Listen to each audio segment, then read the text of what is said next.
the last time we played, you guys made your way to Barriena with dual purposes. First, you were going to investigate the undead as per the job that you had accepted from Alistair Kane in Ornkaima. And secondly, you were also interested in searching for Thorgrim, who you discovered after the fact is now in possession of a piece of some infernal machine. Upon reaching Barriena, you discovered a large fire with bodies being burnt. You discovered that your previous contact in Barriena, Garland, the gnome, was among those that had been killed in the most recent onslaught of undead, and he was one of the bodies that was being burned. And although you were not initially suspicious of her, Ivar discovered that the woman you met named Maeve, who had been leading a band of mercenaries and who had apparently repelled the last attack, was in fact herself undead. And through a series of sort of process of elimination, I guess, you deduced that she was an elder or higher vampire, which Sorn confronted her about and confirmed because she did not deny or attempt to hide that is what she was. You also were unsuccessful in finding out anything about Thorgrim, as people did say that he was there, but has apparently disappeared without trace.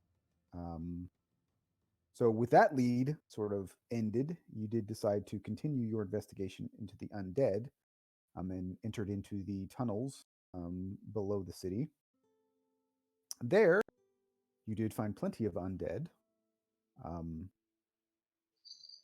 and eventually even ran into an old friend of yours in the now undead mage, Terrence Vaughn. Now, something that we didn't discuss at the time, though I think it's probably sort of an important thing to note, is that you have now seen multiple instances of the mother attempting to control magic users.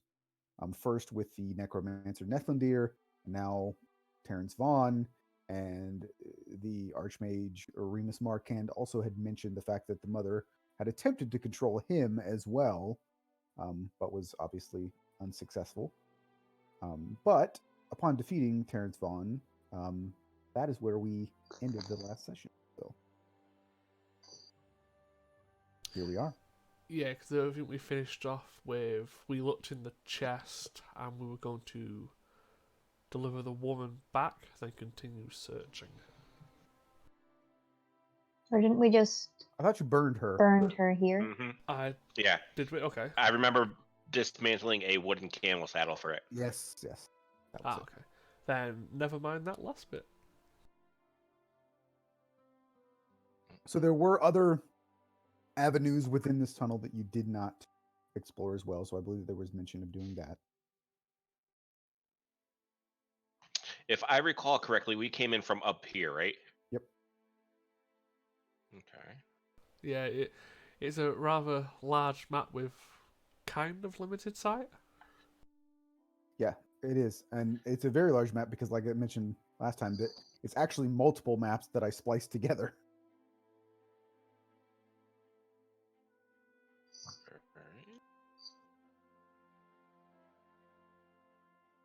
Just wondering what that was.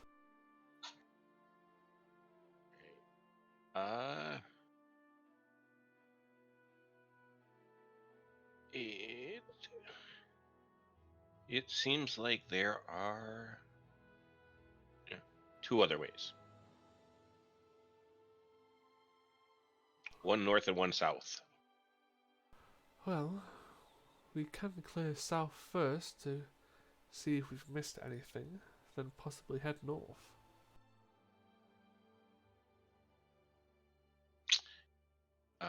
Does anyone look extremely hurt right now?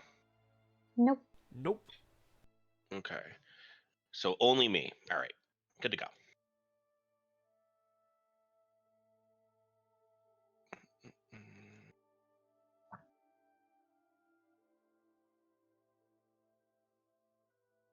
Oh, I'm guessing it's this way. Yep.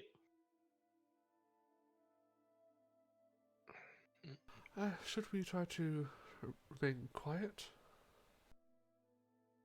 Maybe. Although once I start firing, it's not going to be that quiet anymore. True, but at least we'll have the element of surprise for a moment. That's true. If I don't roll a 1. Oh, 2. All right. Improvement. It's not a 1. We're super stealthy. For the most part, though, you guys don't hear much. I'm not making roll perceptions, but you don't hear a whole lot.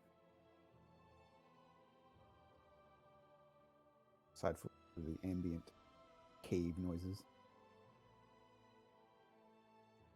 Which can't find a good sound for. The one that I have is like super quiet and I can't make it any louder. Oh, We've already been here. I found a person. You didn't go this particular direction. Yeah, we went to the right here, I think. Like Yeah. this way. Yep.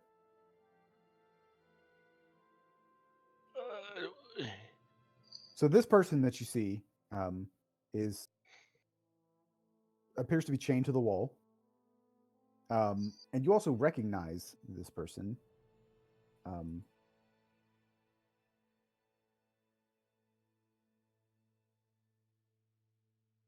It is the tall, ashen-haired elven woman that you had met the last time that you were in Bariana. So Soren recognizes her? Yes, Correct. just Sorn. Yes, just Soren. I forgot. Yes, Soren recognizes her as Nyla. Oh, the woman that Bjorn met at the bar, like the weird woman that they say everyone like avoids her. Well, she's a bit of a hermit, but she's also the one that had sort of come to Bariana and used her money to sort of keep it afloat when it was in trouble. She appears to be unconscious at the moment and appears to be sort of beaten up a bit. I'll just carefully head up and check for a pulse. She does appear to be alive.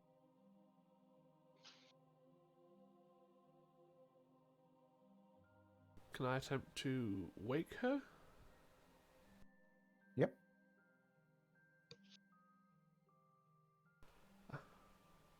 Layla, are you awake?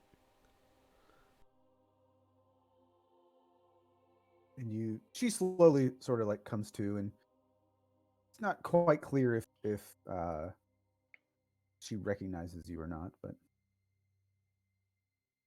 When you say the name, Ivar kind of looks at you and he goes, "You know this woman?" Yes, she is a citizen of Bariana. I met her last time I was travelling through.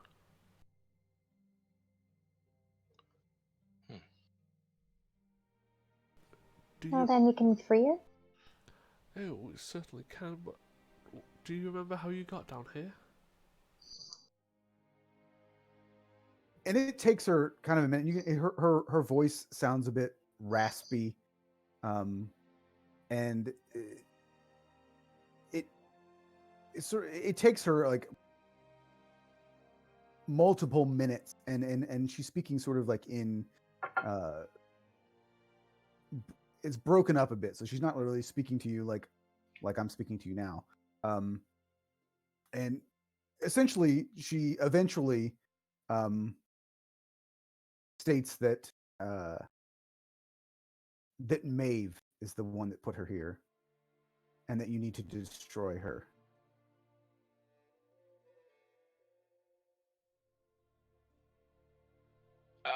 Ivar just looks straight at you two and just, this is the woman that you trust. But why would she? I thought she was helping the town. Why would Maeve put you down here? Because their kind are evil. I was asking her. She will give the same answer, likely. She sort of nods at Ivar and claims that that Maeve is the cause of the undead.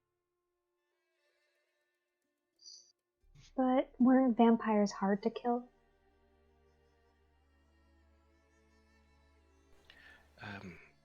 Very. If she is the one that Sorn, well, the type that Sorn believes, we would surely die. Could I insight what she said she believes Maeve's the cause of the undead? Yep.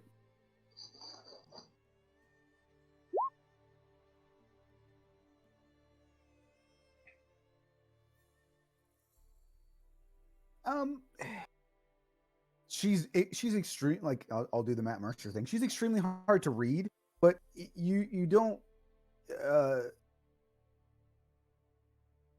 I'll say that insight. What you gather is that she doesn't appear to be as upset, I guess, or scared, maybe, as you would assume she would be.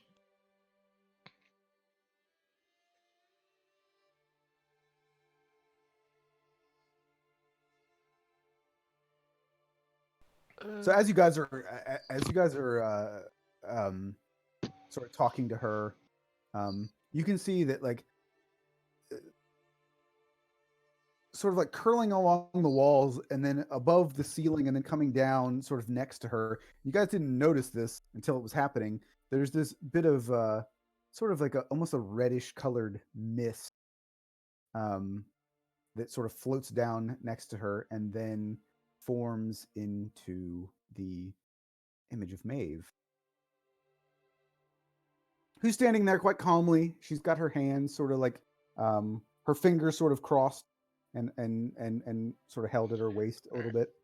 Can I quickly pump one of those out and see if I could sense either, like, is that actually her? Is it a vision? Is it an illusion? I was actually going to ask you to do that about both of them.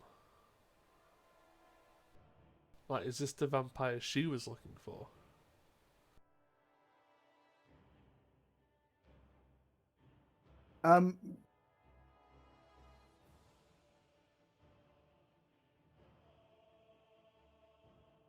You recognize, I mean, it's the same thing that you sensed when you sensed her before. So Okay. it does seem to be Maeve. Okay, and do I get any sense off of the other one? No. Okay. I see. I don't know what I'm gonna do actually. So go ahead. As she appears, and again, just has her hands sort of like crossed, is not making any sort of threatening movements or anything. She just sort of like looks at the three of you, just slightly disappointed look on her face, I suppose, and she looks at you and says, "Oh, and here I thought you were all clever to be fooled by this."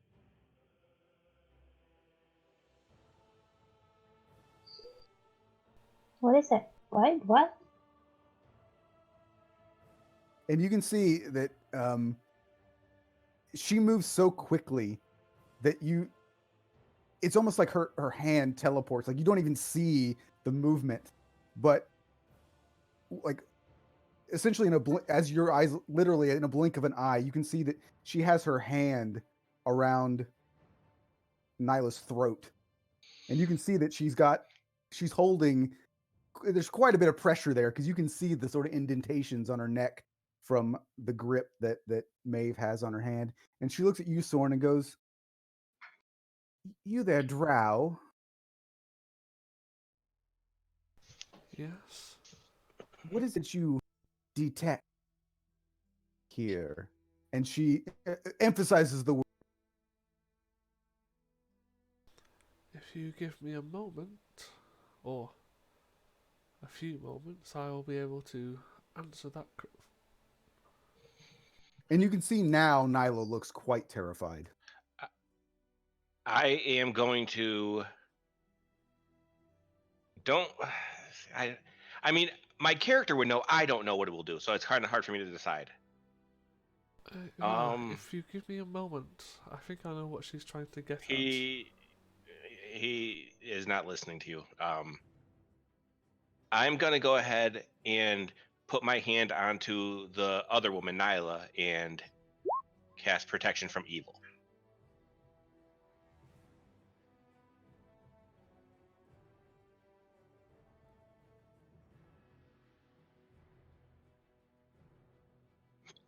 Tony is frozen, so I can't see what's happening. So it's basically she can't be charmed, frightened, or attacked, or disadvantaged on attacks. Mm-hmm. Well, I'm going to spend a bit of time to detect magic. Are you doing that as a ritual? Well, I said I need a moment, yeah, because I've not got it prepared for the day. I need a moment. Is she still holding this girl's neck? Yep. My sword is coming down across her arm. Like I'll do it with the blunt part just to try to push it away, like not intending to do damage, but I want her to let her go.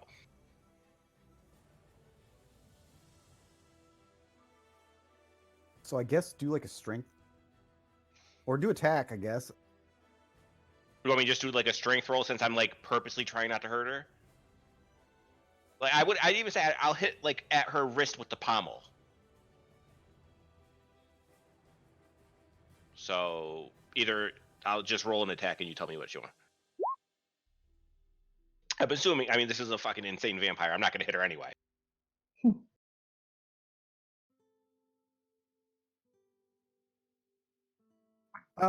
I'll say that she doesn't move, so she essentially lets you hit her hand, but it's like you just like smacked into a wall, like like it actually sort of like jars your hand a little bit. Like if you ever had like an aluminum baseball bat and you don't grip it very tight and you hit it and it rings. Yeah, that is one of the most uncomfortable feelings in the world. Yeah, that's basically kind of what happens. You sort of reverberates into your up into your elbow, and you kind of feel it. He just like looks like scared shitless, but at the same time he just looks up at the Maven. Let her go now. I'm gonna stop casting and instead cast hypnotic pattern.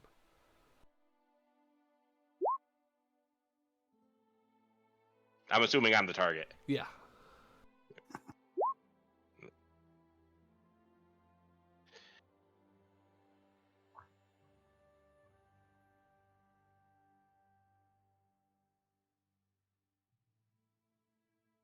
So you're incapacitated. Yep.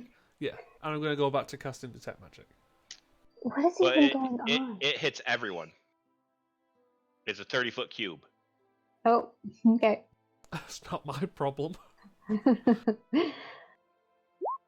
Nope. Lena's also incapacitated. She's just super confused, and now she's incapacitated. Mm-hmm. Wait, what's happening? Oh, yeah. Oh wait, I was rolling the wrong. Maeve rolled a 22. Yeah, I didn't expect it to work on her. I'm assuming she might have had something legendary she could have done anyway.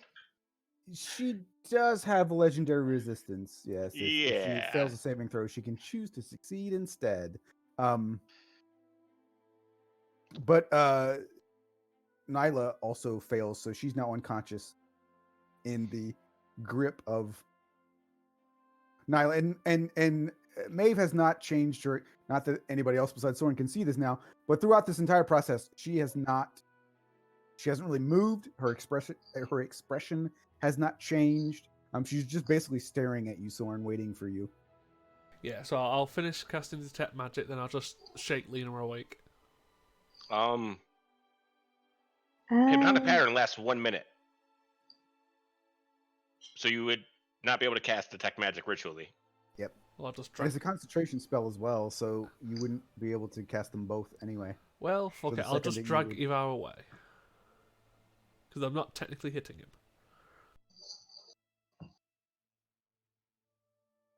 Just walk him into the corner. Stay.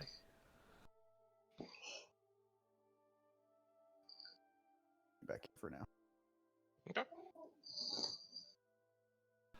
Yeah, sorry about that. Where was I? Oh, and Tell me when a minute's up. I'll just drop it.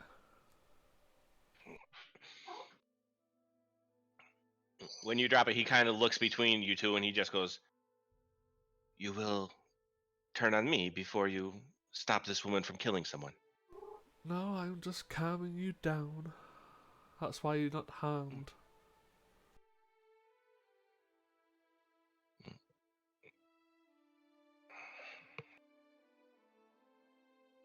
Yeah, then I'll So, go back to. Is there Okay. anything else that you guys want to do within the next 9 minutes? Lena's just gonna be very perplexed. Don't worry, I just made you see an illusion that is harmless. Okay. I'm not really sure what's going on with the knave that suddenly appeared and It is not. It is her. It is the one we met up there before.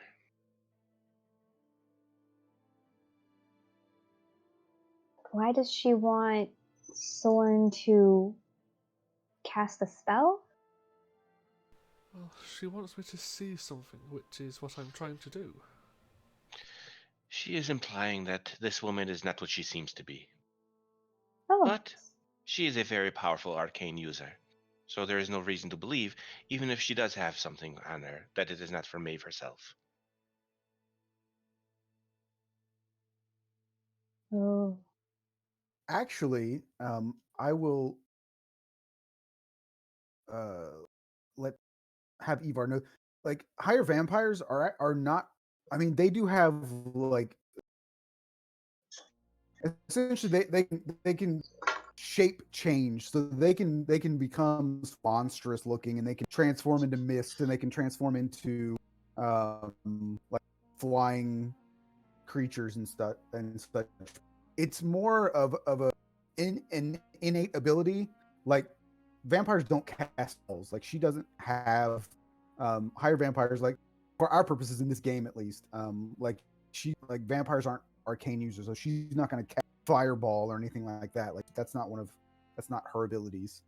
And vampires generally don't have They arcane also magic. don't they also have ways to charm and Yeah, but that kind of again, stuff? like the way that that's for our purposes, those are innate abilities as well. It's like a thing that they can do, but it's more like a skill than a spell. So they're not casting charm person necessarily. So it wouldn't show up on a detect magic. Correct. And I would know that, or would I just I would have I would seen say that mist I would say appear? that And I would say that you, given your background, Okay. that you would know that they're not really arcane users. They do have to the layperson, they have abilities that may seem magical, and their attacks. So this is metagaming, but their attacks are considered magical, but like yeah, they don't like she doesn't like I'm looking at her like on her character sheet, she has no spells. Like that's not a thing Okay. that well, they do. I am still saying it because I'm Yeah. hoping that these two don't know it's not arcane magic. They probably And- don't.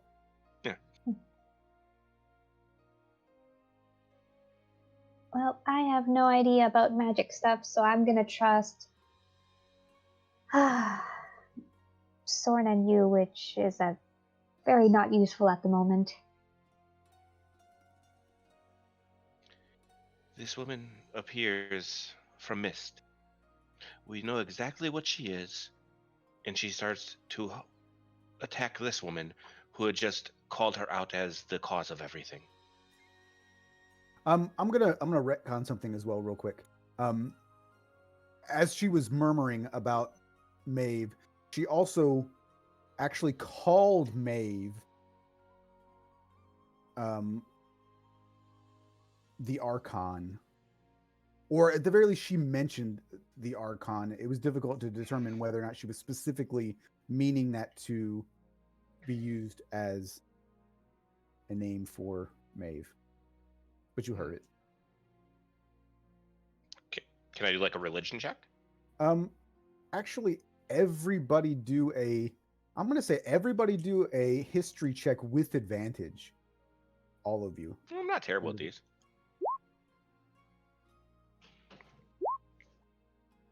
Well, Soren needed the advantage. Yeah. The rest of you did not. You all recognize the name the Archon. You're not necessarily familiar with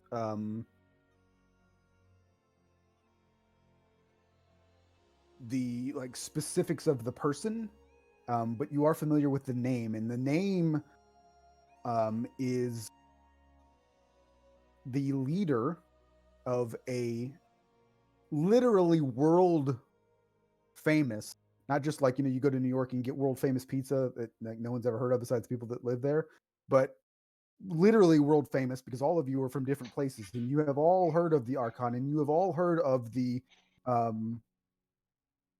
famous group of bounty hunters that the Archon leads. They are known as the Disciples.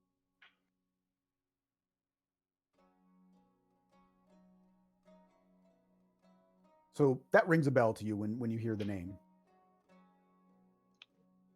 Do any of us have any knowledge if it is like good bounty hunters, bad bounty hunters? Like, I mean, they're not known to necessarily be like aligned, like good or evil in that sense. They have a reputation for essentially being the best of the best, okay. and also being extraordinarily expensive. The other thing is that they're a very old. I mean, the Disciples are not. I mean, it's like, for lack of a better term, it's like a guild. It's like a clan almost, like where like this has existed for a very, very long time. So you get the assumption at the very least that like the Archon is a title that is given to the leader of the Disciples, and it's not like there are quote unquote the Disciples. It's like not like a group of 5 guys and the Archon, like you know what I mean? Like it's a thing that's been going on for a long time. So at the very least you would assume that this, it's multiple people that have been involved in this over time. Yeah, I'm just focusing on the spell. Yeah. So, after the time has passed, you do see that the entirety of Nyla appears to be magical. Transmutation, illusion. Illusion. It's as if I used to have a spell to dispel things like that. It seems she's not exactly as she claims to be. So what is she then? That I am uncertain, but I can tell she is completely cloaked with illusion magic. And which Maeve, at this point, her expression finally changes and she smiles a little bit and says, "Oh, she's not cloaked in illusion. This, my dear friends, is a simulacrum." I don't know what that is. Soren, Arcana check? Arcana check with advantage, because I feel like this would be, as a wizard, you would probably have familiarity here. Yeah, it's something pretty much every wizard wants to cast. Yeah, because it's broken, actually. Yeah. So a simulacrum, which is just a fun word to say, is essentially a duplicate, that aside from somebody casting magic to detect them, would appear to be normal in all senses.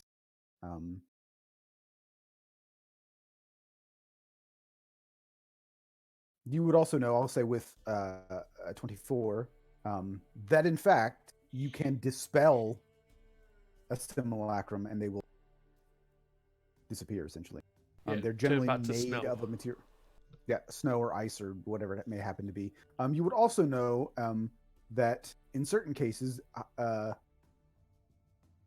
more advanced forms of simulacrums, because the sort of the baseline of a simulacrum is that it is like for example, if Soren was able to cast that spell on himself, it would be a duplicate of what he is right now.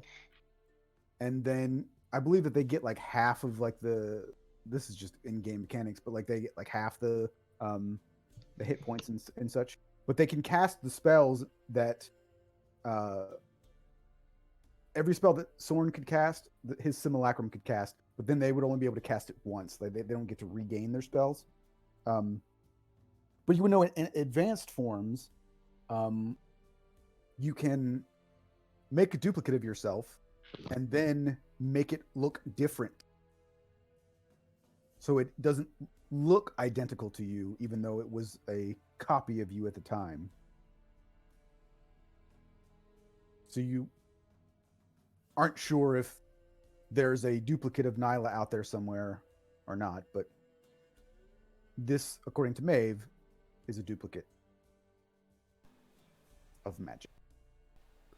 So is this just a regular simulacrum, or is this something more?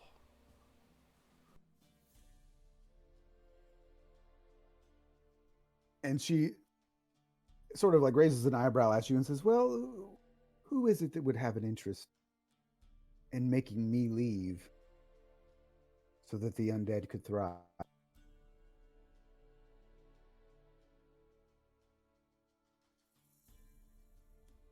Well, in this island there'd be quite a few people. First one that came to my mind was the mother. And she winks at you, Lena, when you say that. So the Kind of that, mother. sort of that like, you know, like when an older person sort of like good job, kid. You know, that's that kind of thing. You do all get the impression, though she's never specifically stated just who she is. And being all half elves, you would have some familiarity with this, but you kind of get the idea that Maeve is not a young woman, given that vampires are essentially immortal.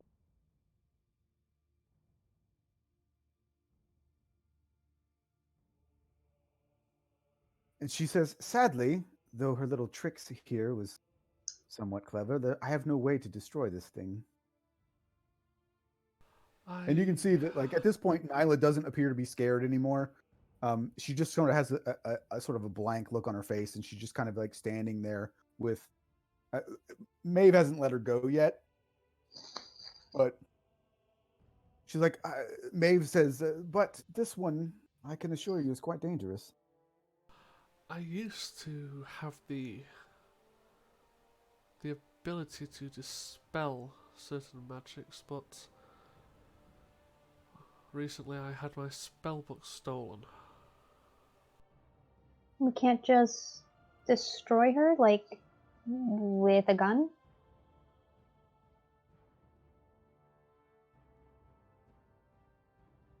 Well, I mean,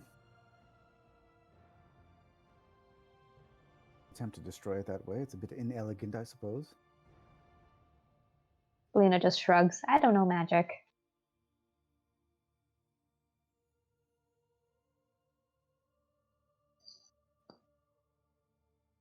The problem is, if she is connected to the Sun Elves, she is a source of information. Would a simulacrum know that information? It would retain the information of its caster at the time. Well, if the caster's the mother, then it definitely knows a lot, but it's not really a living thing, right? I'm not sure torture tactics would work on it.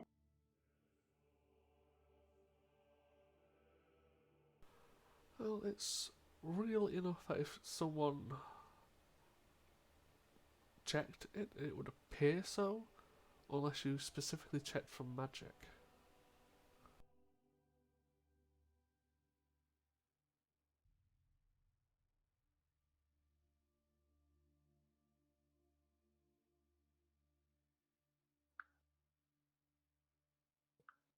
So as you guys are having this discussion, all of a sudden, the form of Nyla just essentially just disappears and falls into a pile of ice and snow. And you can see that Maeve just sort of like kind of like shakes her hand as she has like snow on it. Well, it's likely that whoever created this duplicate was able to scry on that creature, and having seen what just transpired, decided to dispose of that one. And someone with a 24 on your Arcana about simulacrums, you would know that one of the things that the caster can dispel them on their own, and also if you cast the spell again, it can destroy the old one. There is, of course, the possibility again with higher versions that a person could possibly have multiple simulacrums, but you have to be a pretty powerful spellcaster for that. Yeah, and that costs a hell of a lot. And it also takes a really, really long time. It takes 12 hours to cast that spell.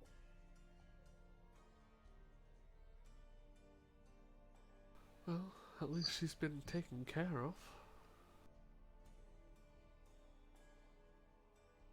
Well, sort of. At least she's going to cast Fireball, I suppose. Small mercies. Well, I guess now if we meet more people in these tunnels, we can just do the magic thing and see if they're simulacrum again. Yes, that method would require me to cast a spell for 10 minutes, walk for 10 minutes, and rinse and repeat.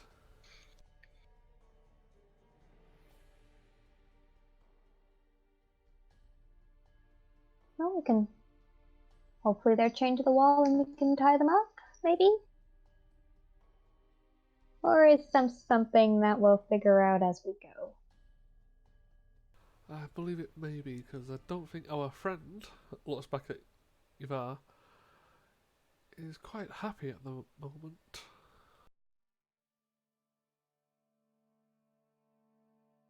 He just is kind of like standing there with his back against the wall, looking at you two in disbelief.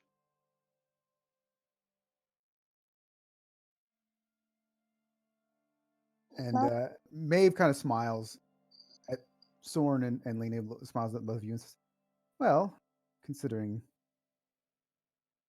And she sort of just looks over your shoulder, Soren, at Ivar. I suppose I'll take my leave. Yeah, goodbye. Question, just before you flitter away. Do you know if anyone is around her estate?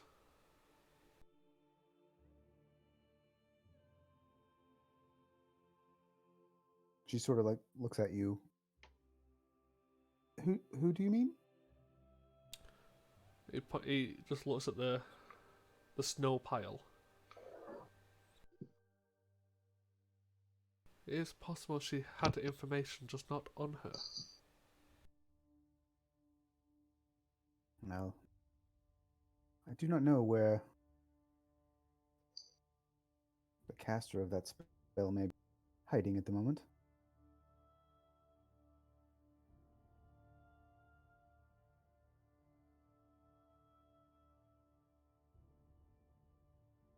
Just sort of say, I would remember she had the estate at the edge of town, was it? Yeah, she had a larger house. Yeah. Yeah, I'll describe it to Maeve. It may be possible that that's where the caster is. Or was. Or was, correct. Oh, certainly worth investigating. And she sort of nods to you and then turns into mist. And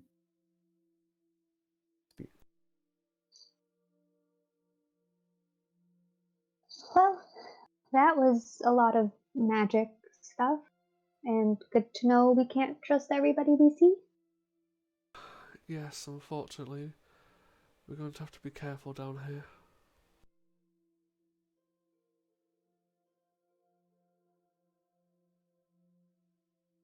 one day Michael play a character who does not hate vampires. Never happen. I mean, I was like, oh, there's undead going on. I might as well pick if I'm gonna do a like religious character, I might as well do someone that hates undead. Be nice and easy for everything. Everyone's gonna want to kill the undead. No, let's become friends with them. Can't be that easy. I'm not going to let you pick like the antithesis of the campaign, like, and then be like, yeah, no problems. I'm just going to wipe everybody out. No big deal. Yeah, no, I completely understand the whole, yeah, like I completely get it. It's just like I feel like stuck in between like a rock and a hard place. These two people have helped me. They're nice, but they are trusting vampires, and I want to kill them for it. I mean, you can certainly try. Shall we head north then? Evar just walks past. Yeah, sounds good. Seems like he's in a happy mood. That's the way that you came from, by the way. Yeah, I thought we were going back to the north part. Yeah, because okay. we cleared that bit, so we're heading back for the Well, north. there was actually one place that you didn't go. Oh, what's that? You don't have to go there, but I'm just saying. At the very, like, if you'll remember when you got to a split and you chose to go south instead of north previously. I'm not saying you have to go back there. I'm just saying there was a part of the cave that you originally bypassed. I mean, we can have a quick look. I just don't know where on the map that is. If you keep going south and then to the west there, you'll get to the spot. Oh, here. So yeah, south was where you found the tunnel with creepy crawly and the dead bodies that it was eating, and then right there. Okay, yeah, we didn't go up. To go south instead of north. Yeah.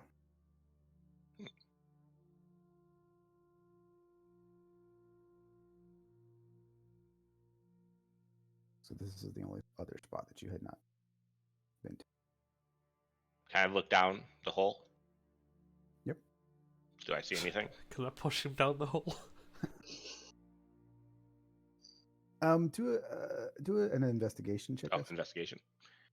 The irony is, I could stand on the other side of it and just lightning lure him into it. It seems to be a pretty deep hole. Deeper than 60 feet because your vision fades. There does not appear to be any there's not like a ladder or anything like that. You do hear some noise, I suppose. It's not entirely clear what it is. Like, it's not, nobody's talking or anything like that, but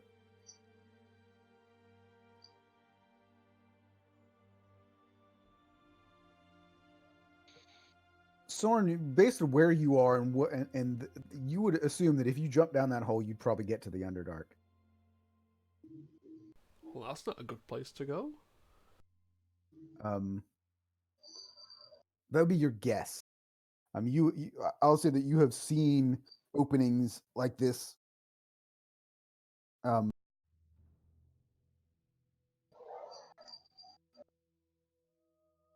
generally, made by creatures burrowing from the Underdark up. It's probably best if we don't go down. It seems to be leading deeper into the Underdark. Yep, that sounds like a good idea. Instead of freaky hole, let's look at this chest, huh? Certainly. Just let me give it a quick check.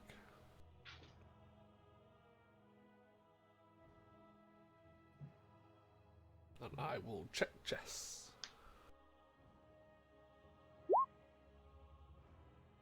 It does not appear to be trapped. It does appear to be locked. I will attempt to thieves' tools first. A 10. A 10 does not open.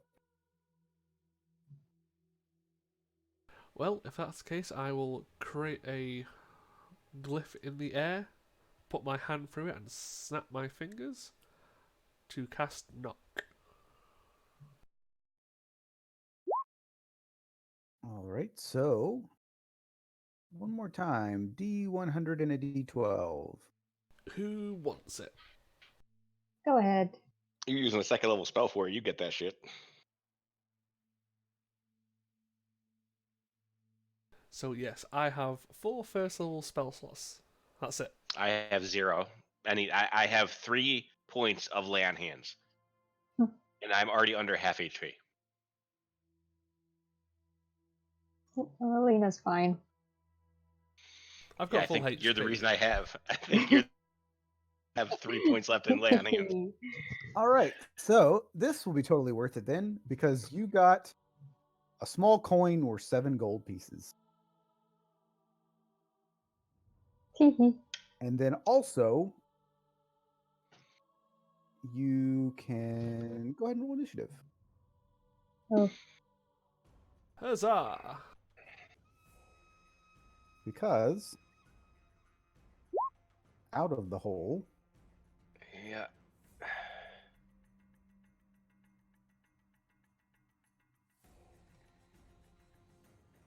Okay, I'm. It sucks that we're all gonna die and shit, but that thing looks cool as hell. Yeah. I mean, this could be bad. I'll be honest. I mean, to be fair, I'm trying to pick stuff, but with one hand, I automatically have disadvantage. I'm not a rogue. Yep. So, food for thought with your next character. I saw one of those like D&D memes where somebody was, talking about their game where somebody was like, roll a Constitution saving throw, and they did, and then they handed them the player's handbook. He's like, oh, okay, great. What am I looking up? He's like, no, you're not looking anything up. You're creating a new character. oh no. See, that looks like something to me, but I'm not gonna say it because I really don't. It's probably what you think it is. I mean, would someone have an idea considering what that kind of looks like? I mean, everybody, just for the heck of it, do a nature check, sure. Just for funsies. Not sure if Lena would know, but I'll do it. Nope, Lena definitely doesn't know. Ivar, Mm-hmm. based on this, you're gonna assume that that's probably an undead beholder. Yep. Okay. How many eyes does it have? Am I able to? It's difficult to say when it's a skull, Okay. basically. Okay. But it's All right. first, so this actually could be very bad for you all. I'll just be honest. Well, it's not could be. It is. Yeah, it is. it's a It's going to be beholder. such a 0 again. It's a beholder. For 3 level 6s. At least we got those coins, though. That is totally worth it. 100%. To be fair, this is a lot less dangerous than Maeve. Again, 100%. Oh, it's undead, too, so my guy is already down. All right, so I've never played one of these before, so I gotta do a little bit of reading here just to make sure that I don't screw this up. God,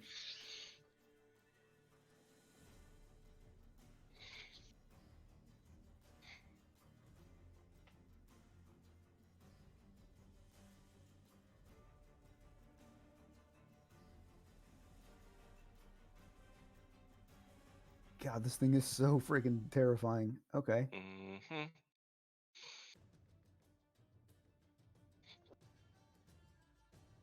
Well, I've got a couple of ideas for new characters. I've got one already set up.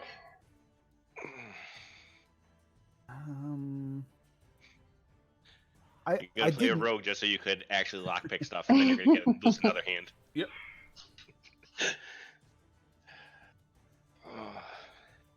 Although I really like Lena and her gun. Make another gunslinger. That shit is cool as hell.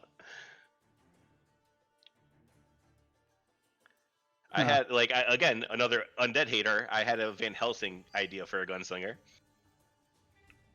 That was on our last game, wasn't it? He was gonna be, yeah, because Richter was gonna be leaving most likely. This character should be set up properly. Unfortunately, it's gonna annoy me, but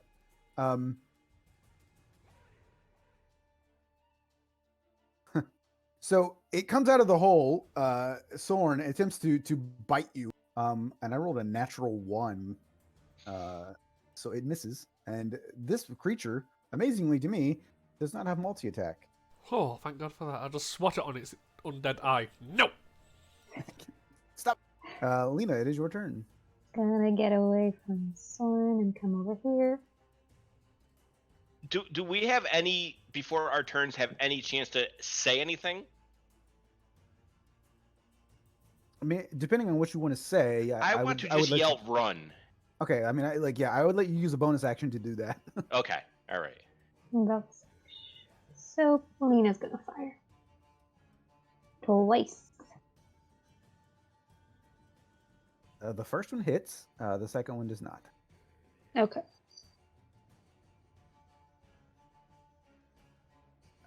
And you can.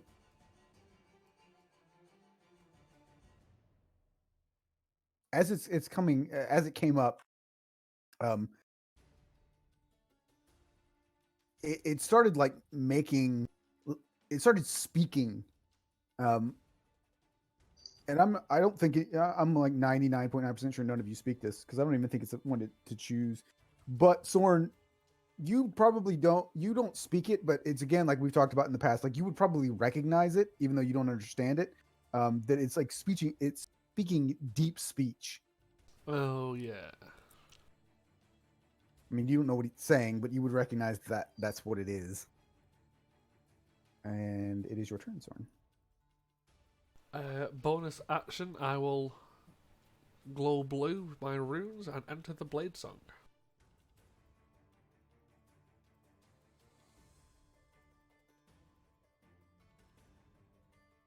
I'm obviously on the edge, I'm not trying to jump down. I'm going to take 2 swipes with the Silver Rapier.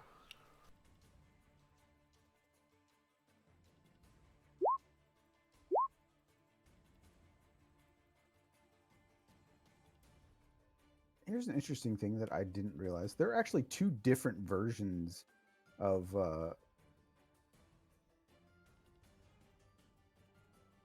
what are essentially like these. So there are Beholder zombies, and then there are what this thing is, which is not a Beholder zombie. I didn't realize they were different. So go ahead. Those are nice. So let me pull that up. I gotta pull up the crit chart here. Yeah, I don't think Soren's messing around with something he doesn't actually like. Let's see.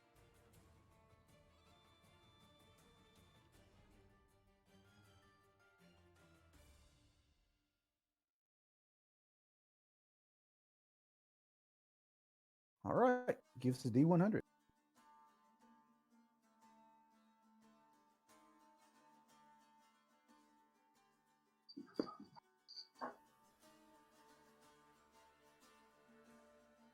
$27. And it is piercing damage. So you can't get the effect of what it would be because it is it's floating. You would have pinned it, but you can't. However, you do get double damage. So instead of 20 points of damage, it takes 40 points of damage, which is pretty darn good. I'm not going to complain with that. Yeah, that's bonus and action. Evard, is your turn. Does this thing even look hurt? I mean, it's a floating, terrifying skull. So Right, it's hard to say. I mean, I don't know how much I would know about beholders, but do I know like how terrifying powerful beings are when they, or powerful entities are when they become undead? Like, would I have any idea like how I would screwed we are? say for the most part, and this isn't always true, but oftentimes, undead creatures are slightly less powerful than they were in life. Okay. Not always, but like like a zombie or a skeleton is obviously going to be less powerful than it would have been when it was alive.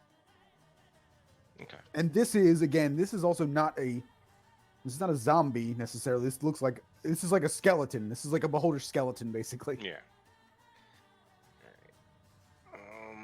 Yeah, we're doing this fight with a paladin with no smite slots. And half hit points. That's the thing. I'm trying to think if you're doing this fight with a paladin, period. I mean, your call. What? No. He wouldn't run. He might have done something else, but since you guys are actually trying to fight it instead of listening to him for you to run, he is going to once again shout, "Get out of here," and take 2 swings.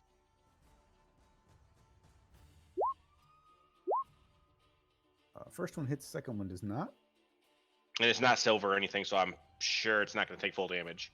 Actually, these I mean I shouldn't tell you this, but these creatures are not resistant to regular. Okay. Like he is doing all he can to tell you guys to fucking leave. And that's his turn.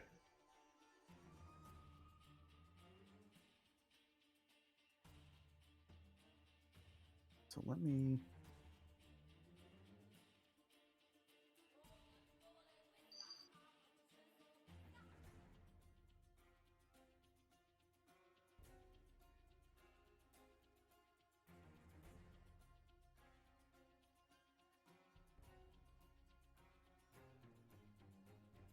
So let me do this one. I'm going to do this manually because the character sheet's.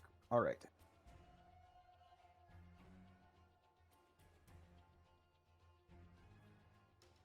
So, Sorn, each of you are going to have to do something separate because it is casting eye rays. And it can cast 3 of them, and there just happen to be 3 of you, so it's going to shoot one at all of you. But each one is different. So for Sorn, I need you to do a dexterity saving throw. Lena, I need you to do a constitution saving throw. And Ivar, I need you to do a constitution saving throw as well. Would I get the Ivar's bonus? Matt, you can see my thing, so I mean he is within 10 feet of me, but he is technically out of range. Okay. Actually, both of you are by 1 square. So mine is actually a 21. A 10. All right. So I'm gonna do it in the order that you rolled them. So Lena, you see the ray coming at you. You deftly dodge out of the way. Even though it's a con save and a dex save, but I'm gonna say you just got out of the way. And nothing happens to you. Ivar, what was yours? Mine was another constitution. Okay. Let's see.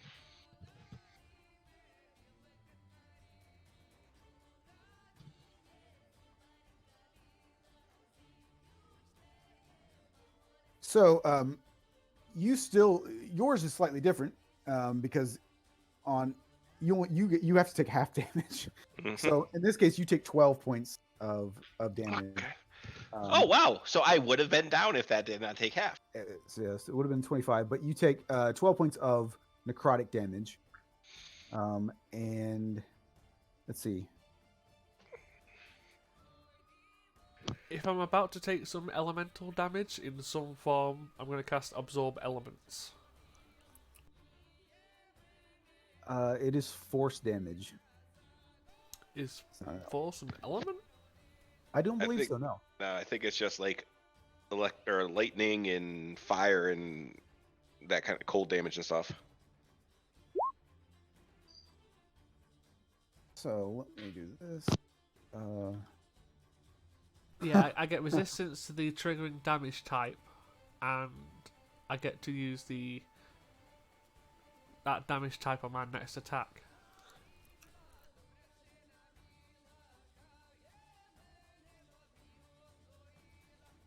Okay, hold on. Doesn't Beauregard have that ability as a monk? No, she has the thing where you could catch and toss back projectiles, right? Yeah, was it deflect missiles? Oh no, it's not the flame. She has the one where she can hit somebody and tell what kind of. Oh yeah. It's kind of like an inquisitive rogue. Or like extract aspects.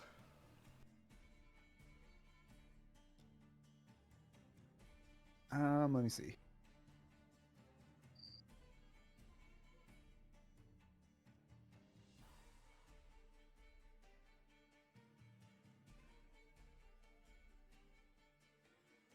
I mean, if not, it's tough shit for me.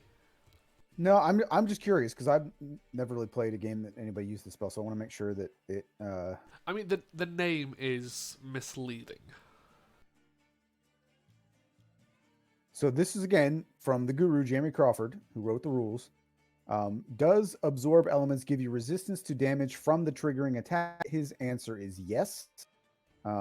And when someone casts absorb elements, does he take full damage from the attack he is reacting to?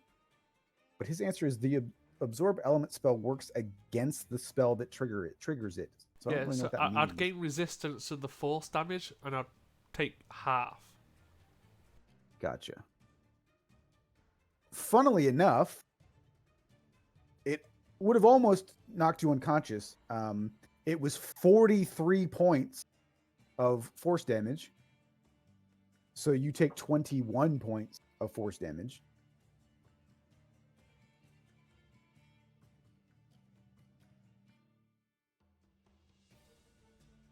Man, that could have gone real bad. Yeah, like I said, But that's a great spell to have in reserve. Yeah. And this whole time, Ivar is just with a lot of energy and emphasis now, because he's nearly dead, just still trying to scream, get out, run, leave. Yeah, I don't think we really can. Lena, it is your turn. Well, Lena's going to attempt to listen and go there, but then still fire. Pistol. First one hits. Second. Yep. All right.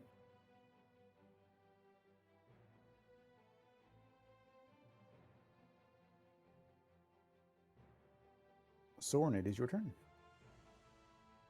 So would I have advantage in this angle? Yeah, I'll give it to you. It's a large creature. Oh, fair enough. Then the first thing I'll do is take my 2 swipes. Or rapier, 2 stabs. 25, 19. Those both hit.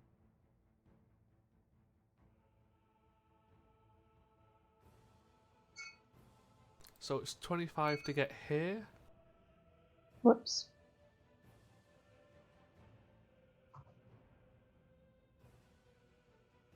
And for a bonus action, I'm going to chug a potion.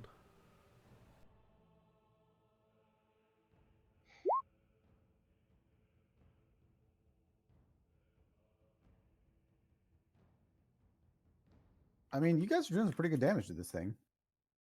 Don't you try to coerce us into staying. I mean, no. I mean, I'm actually just kind of impressed at how much damage you guys are doing to this. I mean, that crit game put it up to 40, so that was lucky as hell. Yeah, that was pretty big. All right. Like how big is this thing? How high is it floating and stuff? It's probably about floor level. It just happens to be floating over a chasm.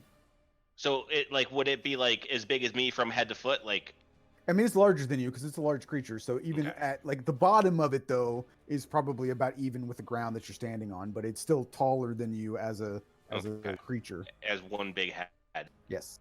All right. All right.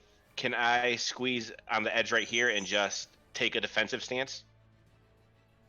Yep. All right. And I again turn over my shoulder, get out, run, and I take the dodge action. Not dodge. Yeah, the dodge action.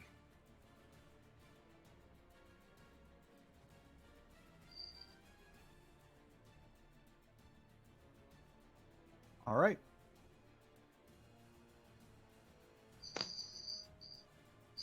Three more eye rays coming your way.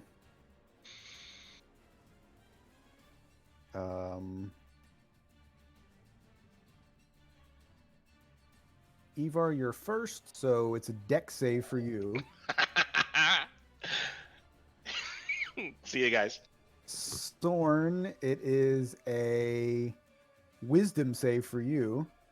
Question: as this is all happening at the same time, would we still get the bonus from Ivar? From the art, yeah, you'll get the aura from it. Yep. And Lena, you are another con save. You didn't even need it. Oh. Someone's pretty bloody wise.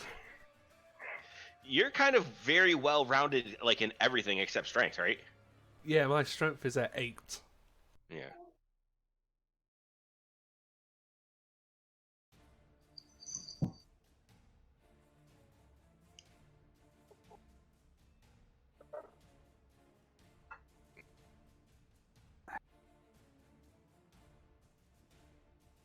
Does it just flat out kill me? It does, unfortunately. You actually are disintegrated. It was a disintegration ray. Yeah. And so you turn into a pile of ash. Yeah. I was thinking maybe I'll at least get the cool, I'll die and fall down the hole or something, but no, it just turned me to dust. Yeah, that's what killed Vax. Yeah. Yep. But yeah, it was DC 16 deck save, and if it reduces the creature to 0 hit points, they turn to ash. Soren, you're Soren, you are completely fine. You shrug it off entirely. Lena, you are paralyzed for a minute. Oh. Well, shit, I can't. You get to but you get to repeat your saving throw at the end of your turn, which is right now. Okay. And my aura lives on, and she still gets the +3. No. Can she talk while paralyzed? She's just gonna tell someone to run. I don't think you'd be able to. You'd pretty much be frozen there, wouldn't you? Yeah, you probably wouldn't be able to move your mouth. You might be able to. I don't know. I don't know like how that would be interpreted really. Like, if you could move like your vocal cords to like make noise or not. But Soren, it is your turn. Well, unfortunately, the person I would like to keep alive is paralyzed, so I can't really run now. And you're not very strong either. Nope.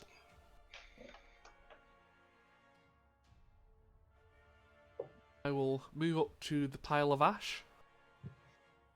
Kick it into the hole. Oh no, I'm not going to kick it into the hole. I'll take his equipment afterwards. Well, you wouldn't have much left. I mean, it's him. Yeah, I had nothing magical.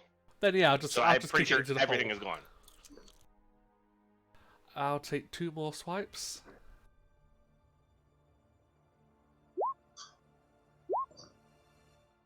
Damn. So the Why first don't you impression- one-shot this thing now? That would suck, man. Really. All right. So I mean, I'm trying to kill it. I tried to kill it beforehand as well.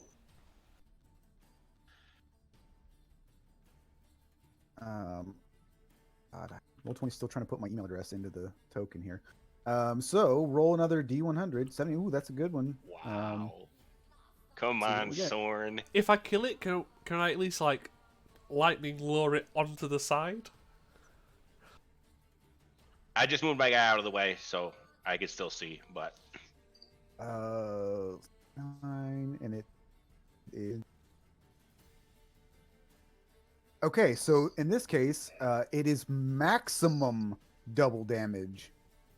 So what's the Ooh. total number of what's the amount of damage you could have done total? He Wait, rolled a 4, so it would be 4 more damage. So that'd be 12 and 12, so it would be 24 from the crit itself. I don't know if you take his round into effect. Then it would be double to 48. Okay, 48 points of damage.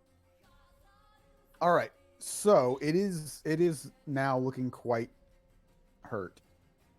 I would like to. Action surge. Yeah, I wish. I'm gonna do something. I think I want to make sure I'm alive to hopefully get Lena out, so I'm gonna chug another potion. Okay.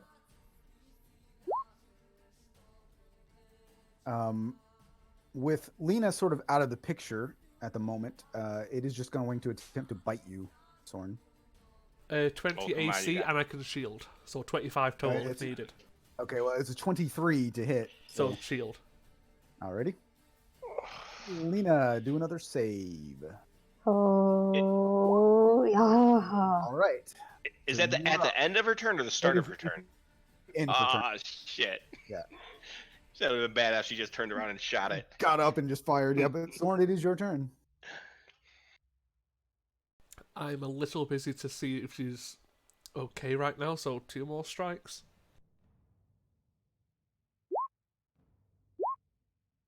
They first both one? miss. 18 misses. Yes, and 19 is its armor class. So, I raise. Ooh. I feel like it would be cheap of me to not do it. I feel like at this point, just Nah, because go then it for would be it. like I'm trying Yeah. to keep you guys alive, so I'm going to do it. That is A-okay. All right, so I gotta. No, it's a lot better if I didn't have to do this manually. Oh, wait, technically. One of those hits would have had the D6 with a force damage on. Oh yeah, the first time you hit it back last round. So that Any would have little been thing the we can- crit. Yeah, because you missed on the first hit. Yeah. So an extra 2d6 force damage. 1 second. So it would be damage, 12. so it would be an extra 12 damage Oh yeah, so because you would have taken the max plus. Yeah. I actually forgot about that for a moment. All right, so it's looking even worse. But here comes some eye rays. Sorn, you need to do a strength saving throw, Oh no. and Lena, you need to do a wisdom saving throw. Oh god. Also, oh no. Yeah. No. No. Oh no! Oh god. I have absorb elements. Does it help? I mean, it might keep you alive. Yeah, it might keep me alive.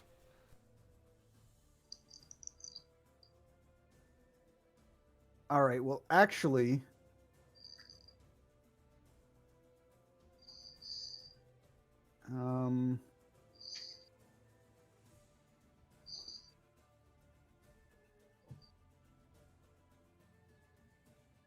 oh god. Yeah, Matt's just thinking, oh shit, I've actually just killed them all.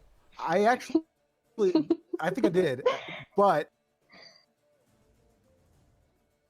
not really, because Lena, you're just charmed by it. Okay. That's You're, useful. you're charmed by it for an hour or until it harms Oh, you. I've got advantage on charm things, don't I? Yeah, Because of Fey ancestry. you would still fail with 13. Okay. Yeah. It was worth a go. Yeah, it was good. I'm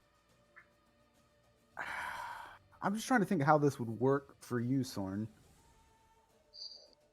All right, so because what happened was that you failed on a telekinetic ray. which means that you are restrained by the ray's grip until the start of its next turn or until the creature is incapacitated. But here's the thing. If you, being the object of the ray, weighs less than 300 pounds, you are moved up to 30 feet in any direction that this creature chooses. And it can also exert fine control of anything that you would use. Like, well, that's actually not applicable because it's more on objects than a person. So I just feel like it seems like it would make a lot of sense for this thing just to drop you down the hole, doesn't it? If that's what you want to do. Is it smart enough to think of that? Being undead. It has an intelligence of 19. Then yeah. Like I said, this is completely GM call. If you want to drop me down a hole, go for it, man. Yeah, I mean, it kind of comes down to, does this thing have like a motive? Like, is it like, I'm going to enslave this guy, or I can like? Yeah. All right, so let's do it this way. I'm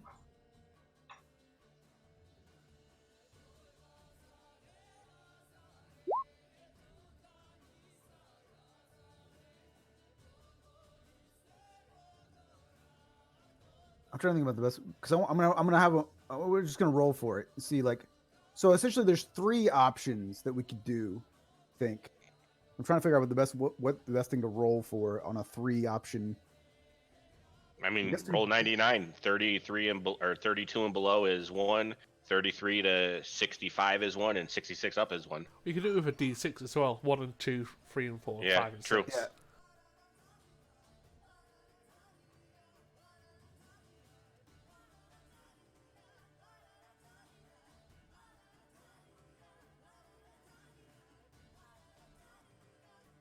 So we'll say that if you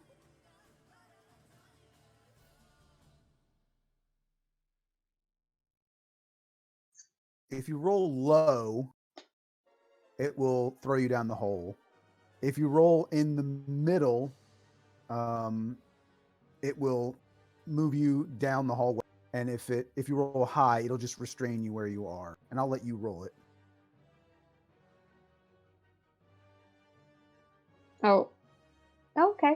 Yeah, so it will just restrain you where you are. So, and it is you are restrained until the start of the creature's next turn, or unless it dies. So, Lena, it is your turn, and you are up. But I'm charmed, right? No, you saved on your last one, so it is your. Oh, okay. Oh no, wait, no, you are charmed. Never mind. Okay. Does she get to re-roll every time, or is charmed just lasting? No, charmed is until charmed is for 1 hour or until, unless this thing hurts you. So, Sorn, you are restrained. So it is the creature's turn. Can I just real quick? Yeah. A charmed creature can't attack the charmer or target the charmer with harmful abilities or magical effects. Well, I'm just going. So this is what this is the charm ray, and this is the only thing it says. Like, the target must succeed on a DC Wisdom saving throw, or be charmed by the beholder for 1 hour, or until the beholder harms the creature. That's all it says. Yeah, no. I'm just saying this charm status, it just means you can't attack or do anything harmful to the charmer. Would she still be friendly with Sorn? Would she try to be able to like try to help him? Like, I'm not attacking this thing, but like how you would, like, if 2 of your friends got into a fight, try to get in between them and push them away. Like doing the last campaign with Lilith and the vampire. Yeah. It's a good question. Like, because if it isn't saying, like, you know, she completely forgets her old friend, like, wouldn't she still be concerned for Sorn?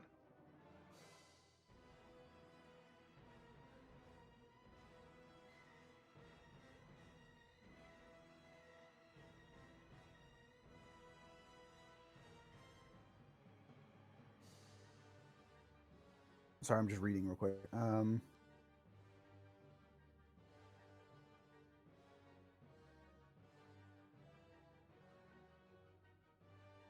So, Mike, are you currently rolling a new character? I didn't start rolling it. I'm just looking through all the classes. No, I'm just being a Oh, dick. That's just like, oh, you failed. That was exactly the meme that I just talked about, though. It was Yeah. like, oh, you failed your saving throw. Here's the player's handbook. Yep. Um, Well, if they had started running beforehand, my idea was to just jump and try to grab onto this thing's jaw and pull him down a little bit so they could run away. Yeah, That but sounds very self-sacrificing as well. Although Yeah, it's that undead, so he kind of would assume, actually, I don't know why he would have done that for you two. You guys were just fucking cool with a vampire. I mean, and to be fair, we were both on the other side of it, so it's not like we could just bolt. Yeah, and I Well- was kind of, when Matt said that it was a bonus action to tell us to run, I was like, oh, he's last place. Okay, I don't know I should run yet, so I just Oh yeah. stayed.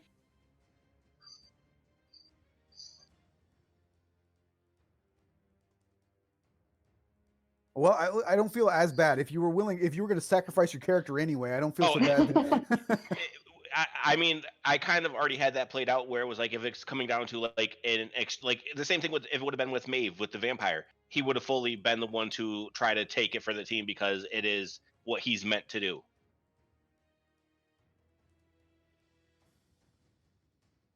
So yeah, this isn't like, it's not really I mean, it's not dominate person or anything like that. So, and it's not like the vampire's charm where you're specifically allied with. So, because like when the vampire's charm is different than the spell, because the vampire's charm is that you become an ally of the vampire and therefore you support them. This, just the charm effect on its own, is not as powerful as like dominate person would be. So, I think that you would just, it is just essentially that you would not choose to harm this creature, but you haven't lost your faculties, so you're not like unaware like of your situation. So you're just like, it's almost like a hesitation where you feel like you don't want to attack this thing, but you're not like, I don't know who Soren is, I don't feel like helping this guy, you know what I mean? Like, Yeah. you wouldn't attack Soren or anything like that, but if you chose to do something, like if you wanted to move, you could. Yeah.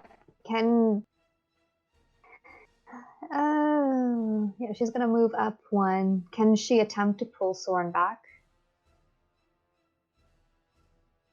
I mean, it would get an attack of opportunity if you pull him 5 feet away from the creature.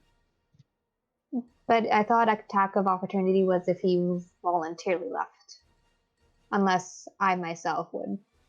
I mean, I feel like that's kind of, well, I mean, I guess. I mean, if you do, I don't know. It's hard to say because it's like, Well, the way they describe it is if he's moved by a magical force, like if I say load someone out, then no. But if you're just like dragging someone, it's slow enough for them to attack. Plus, I'm kind of like that's my thing. I feel like the it's going to notice that you're trying to pull it away, and it's going to be able to attack. plus I'm kind of telekinetically held at the That's moment. also true. Well, I wouldn't know that. So, what about trying to make him drink a potion? I'm actually full. Oh, Yeah, Okay. yeah, I'm good. He's just sort of standing there like gripped in restraint at the moment. But you could move away from it if you wanted to. oh, she doesn't want to leave Thorn. It's okay if you want to. Nope, she does not want to. She's going to...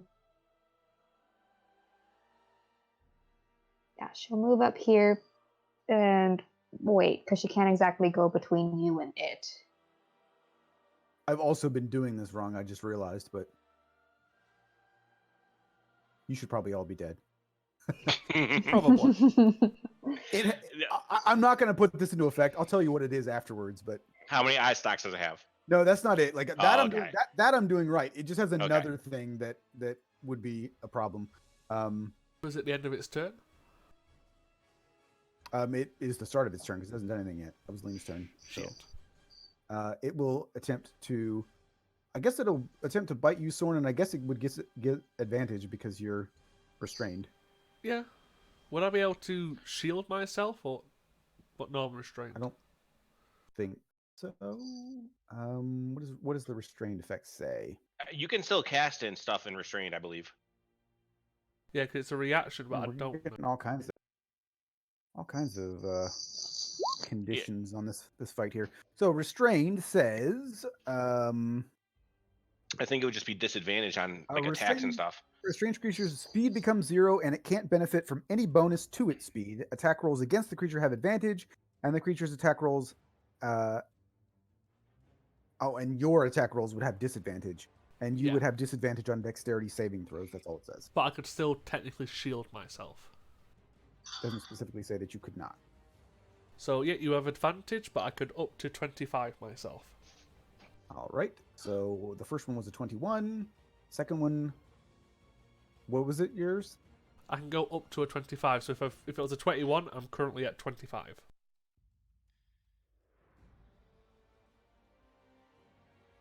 Yeah. Do something real quick. I thought it only got one attack. Yeah, that was a advantage. Yeah, that was the advantage roll. It was the same. Oh, okay. Yeah. Oops.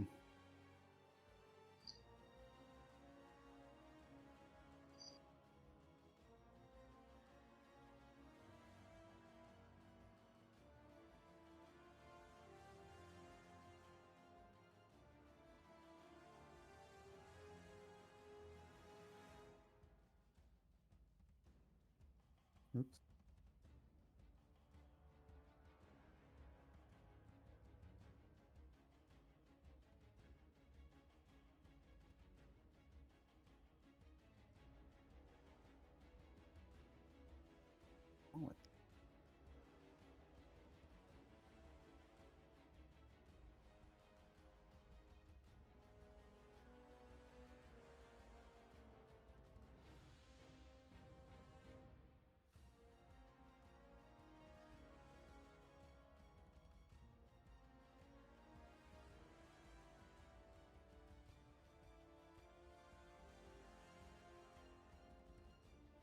so I'm gonna put this in Discord, because whenever this happens, I like to just show you, because I don't normally show you the rolls, but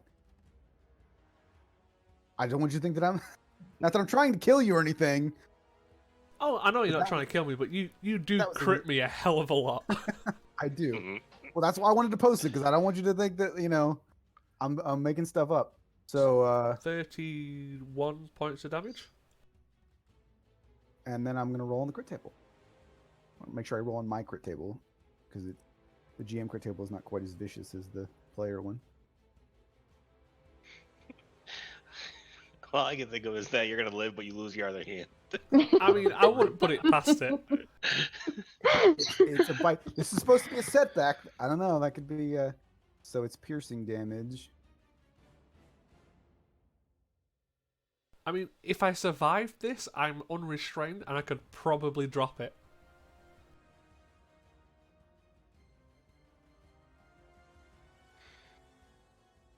You're unconscious. Awesome. But I'm gonna do this for fun. So what this says is that actually, wait a minute. Hold on. I want to double check that I didn't actually just kill you for real. Well, if you did it, it's tough shit for me.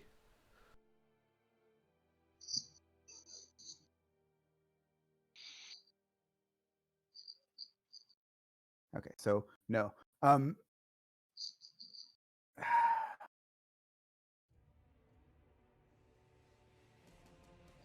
Okay, so make an attack roll at disadvantage to see if you can hit it while you're going down, because that's what it says is that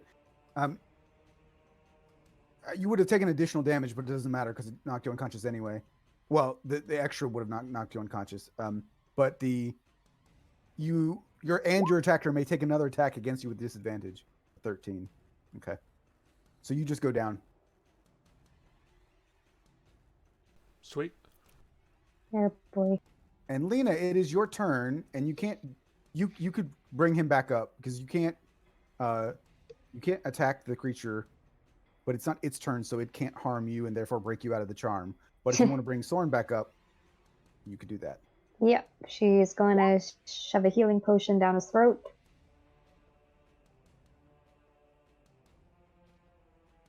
And once he's awake, she just says, "You should run." And Soren, it is your turn again. I should run, but I'm going to end up taking an attack of opportunity, which will probably drop me. So, it's last hurrah at the moment. I'm going to bonus action use my last blade song. So, flare up with arcane runes and 2 attacks.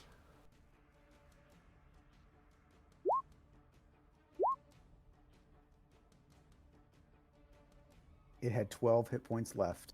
Oh. I want to lightning though and pull that onto the fucking side. All right. Oh. So there it is. Yeah, I'm just going to step away from the edge. Huzzah, you're no longer charmed. So that's a death tyrant. Mm-hmm. Yeah, so Yeah. I'll be looking up those specs after the game. What I was not doing properly was that it has a negative energy cone.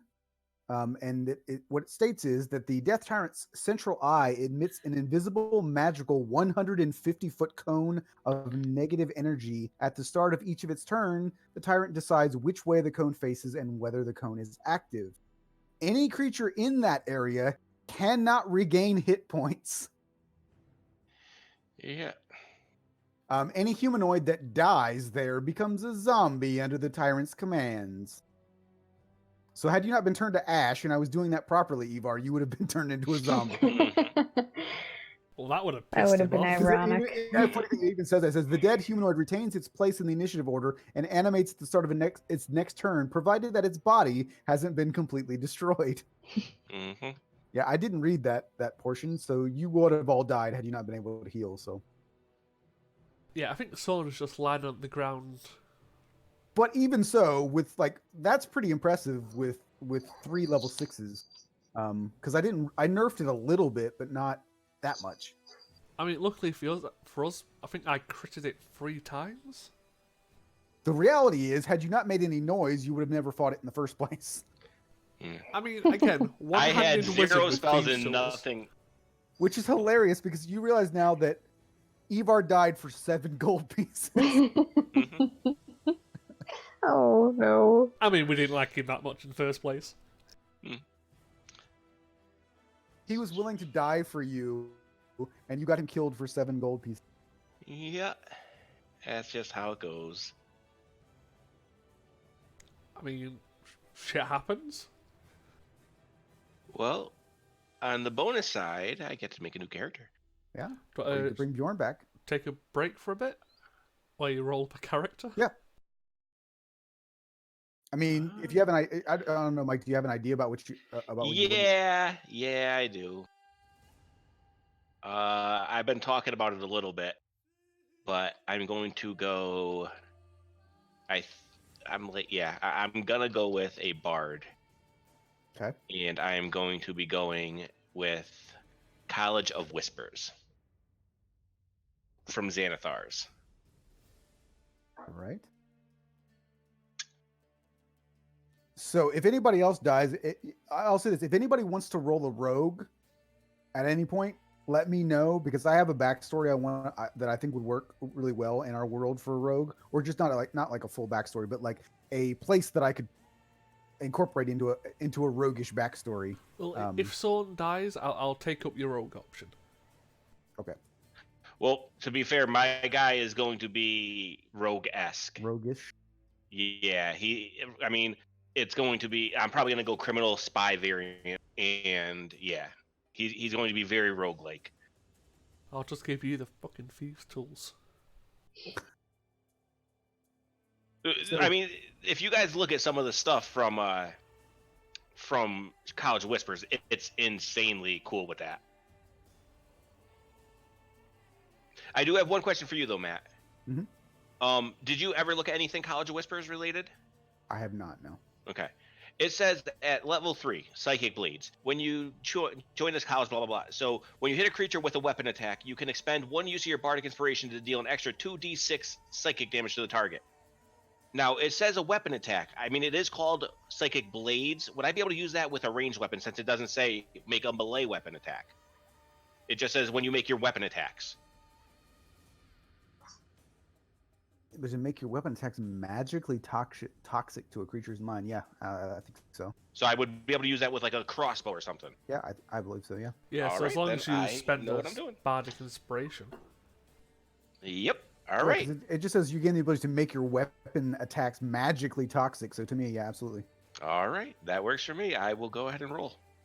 Words of terror. Nice. Yeah. I mean, if you look at some of this stuff, it goes very, very well with like a rogue type background. It does. And also, this guy probably wouldn't hate Maeve. Yeah. Yeah. I mean, that is another really cool part of this. He's kind of not going to have like, he won't really be on a side. He'll kind of just be for what betters him and his group. Wish me luck. Oh, God, that's awful. All right, so if you guys want to take a quick break while we're doing that, I'm going to grab a drink. Yeah, same. Okay. Ooh, that's actually too good. I'll drop one of those.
I don't know how you always roll crazy for your character. Yeah, I'm going to drop one of them. And you don't got to worry about giving me another sheet. I'm just sheet.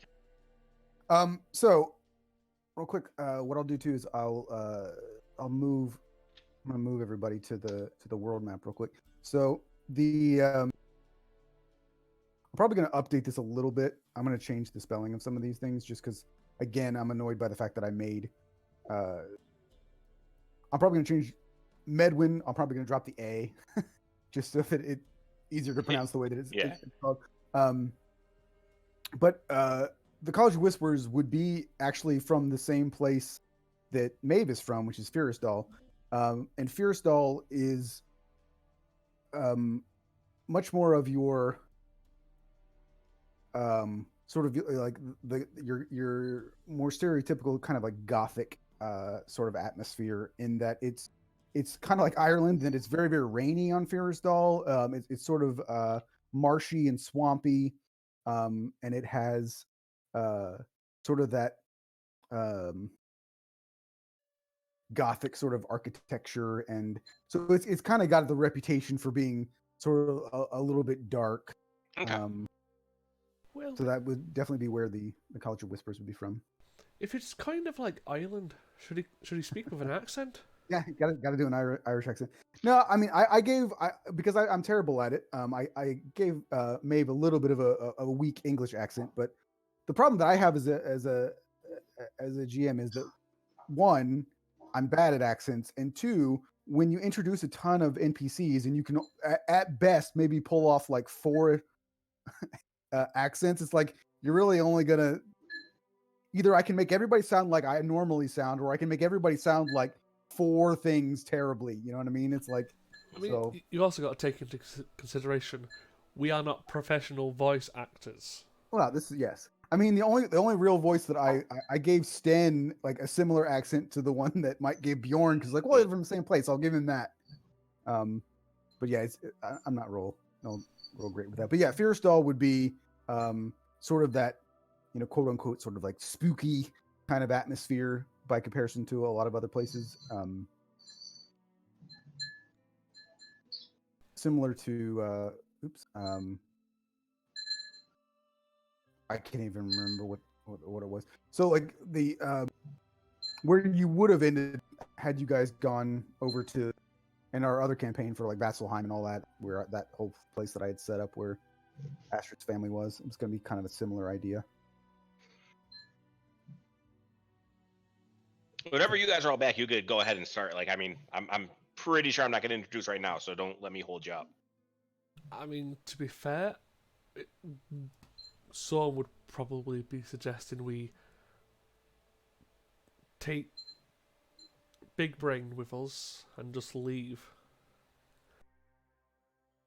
When there isn't a whole lot you could take from the Death Tyrant in that this is a massive skull that would weigh a lot. Oh no, I'm not gonna like try and harvest anything. It's just like I can use the lightning lore and just keep dragging it.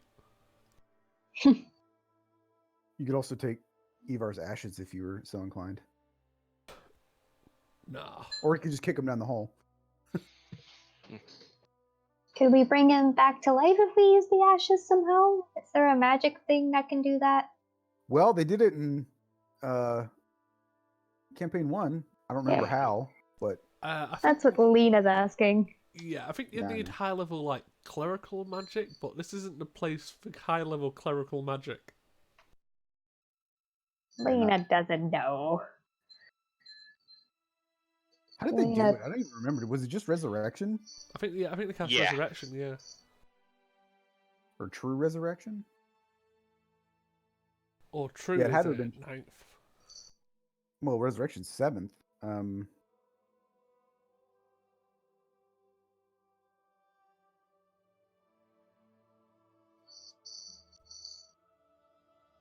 Or no, wasn't when he was disintegrated, when Vax was disintegrated, didn't the Raven Queen bring him back? Yes. Yes, as a revenant? They did bring his Yeah, I don't think that they were able to bring him back after that was when he kind of just walked out of the woods naked, right? Yeah. Yeah, because they had his equipment. I remember that. Yeah, because I don't think you could bring somebody back without a body based on a regular resurrection spell. No, I think after you disintegrated, you kind of shit out of luck. Yeah. I think so. Yeah, because I think that was how they did it, which was I remember being quite annoyed with because it was just so cheap. You guys will also never have any idea what was on a little piece of paper that he had that got disintegrated. Well, yeah. Lena's gonna be nice and kind of like weird half bury him over there. Dustbin him up. Yeah, put him over there, bury him, or set him on fire. Even true resurrection doesn't. It says you touch a creature that has been dead for no longer than 200 years and that died for any reason except old age. I just feel like. Well, no, it says at the very bottom the spell can even provide a new body if the original no longer exists, in which case you must speak the creature's name. The creature then appears in an unoccupied space you choose within 10 feet of you. So yeah, I guess true resurrection could bring you back if you... It kind of doesn't make a whole lot of sense to me, though, because it says you touch a creature that's been dead, but then it says it can provide a new body if the original longer exists. Well, what are you touching if it no longer exists? His right? ashes? Well, yeah. I mean, like, I feel like that could be applicable. It just feels like a weird wording to say it that you touch the creature and then at the bottom it says if nobody exists you can create a new one. It's like, but what are you? Yeah, whatever. Also, it costs 25,000 gold. Yeah, I don't like you that much. I've always wanted to play a character that got resurrected like that. It's like just living in the past and suddenly brought back to the future somehow for some whatever reason. That would be pretty cool. I never thought about that. Mm-hmm. Nobody ever high enough level to cast a 9th level necromancy spell, though, usually. campaigns usually end before that. But yeah, Lena, we should probably leave. If we can, I can use some magic to bring that with us as proof. But I don't think there's any need for us to continue further. You could If also we- just like cut off Terrence's head Well, yeah, we still got like, that. instead of. I mean, no, I'm taking that as a fucking trophy. It's like, look what we've just done. Proof. I don't know that you honestly, even with lightning lure, I don't know that you'd be able to take a skull through these caves and out. Can I I mean, Well, that's these why I was things- trying to say run, because that entrance did not look like it was big enough for him to get out of it. I mean, this is a large. This is considered a large creature. I mean, could I take like an eye stalk as proof? Like, if you shown an eye stalk to someone, they would understand. Oh shit, that's of a beholder type creature. True, but I also this creature isn't what was causing Yeah. any of this. It also kind of looks like they don't really have eye stalks. It kind of looks like they just had floating eyes. They Like do magical because eyes. it's yeah, basically because it's undead. So I mean, like you could take like a tooth off of this thing. Basically, there's not a whole lot more that you could really. Could we pop out the Yeah. center eye? Well, I don't think that's a real fleshy eye either. I think it's more of a magical type thing. Well, we can try and send Maeve down to confirm.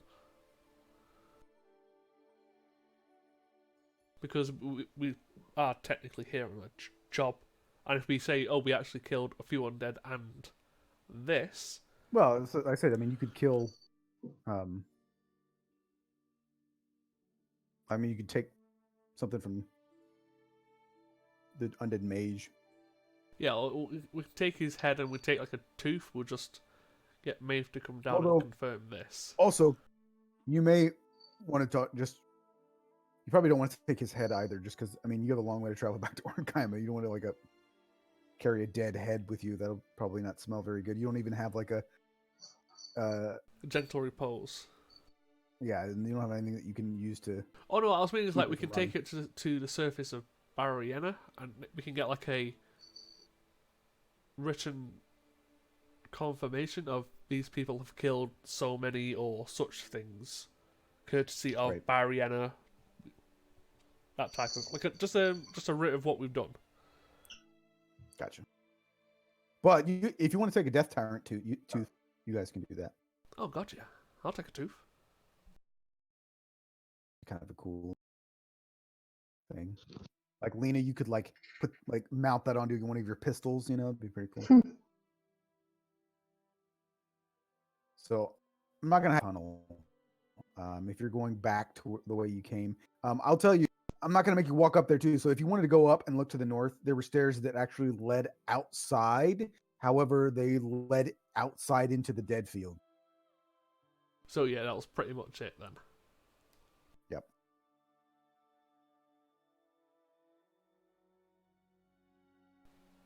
But yeah, I'll try and find Maeve.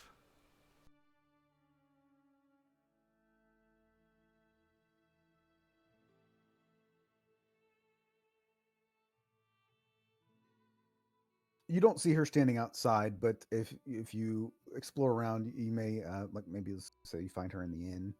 Yeah, so I'll look around for him. Could I have a word, please?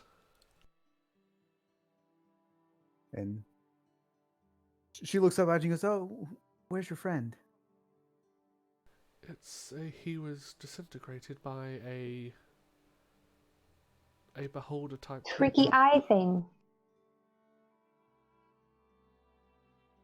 She just, if you show her the tooth, she may recognize what you're Yeah, talking I'll about, show yeah. the tooth. I'll show the tooth.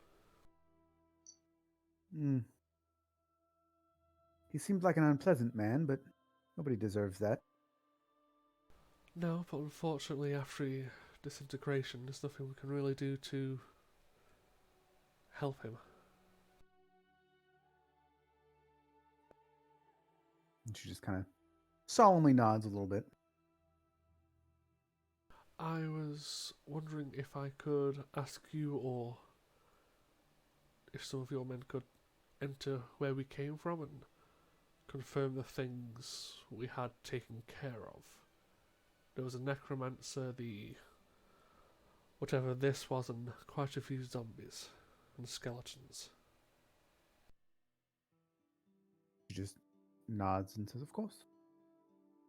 And you can see that she kind of just like motions with a couple fingers, and you can see like just like a couple of guys like sort of like run up behind her, and you see that she kind of leans over her shoulder and softly talks to them, and they head out. And the guys that you had previous, I mean, you'd seen the people that she was with, and they look like mercenaries, but as you see them up close, you can see that their armor and their weaponry and such, it appears to be quite worn, and from a distance, that's why they just appear to be mercenaries. But looking at them up close, they're also appear quite worn, but very, very well made.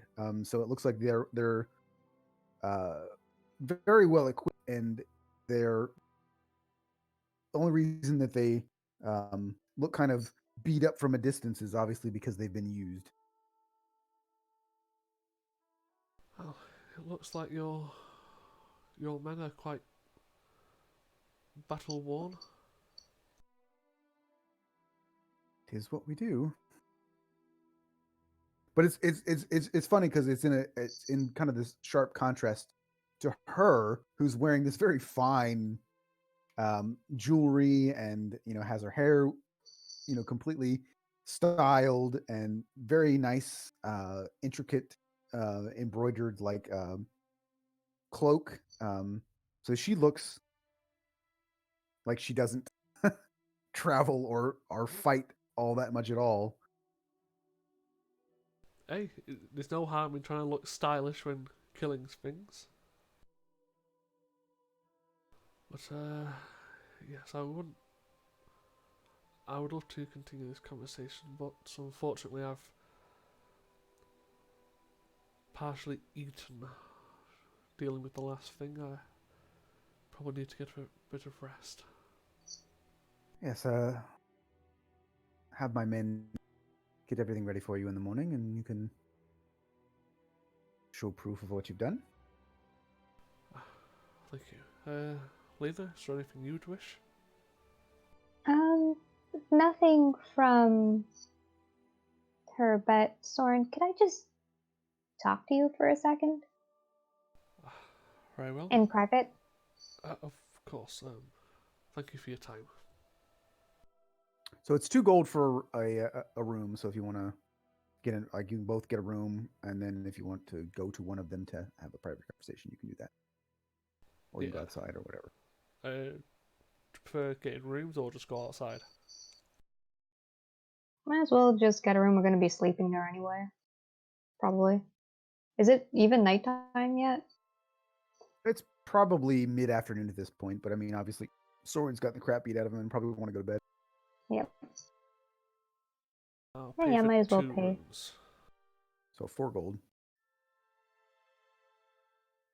Yeah, Lena doesn't actually have gold on her anymore. I've just Yeah, it's in the group she's been pot. keeping it all in. Yeah. You could use 4 from the 7 gold that you got for Oh, Ivar's no. life. Yeah, I already added that to the group pot.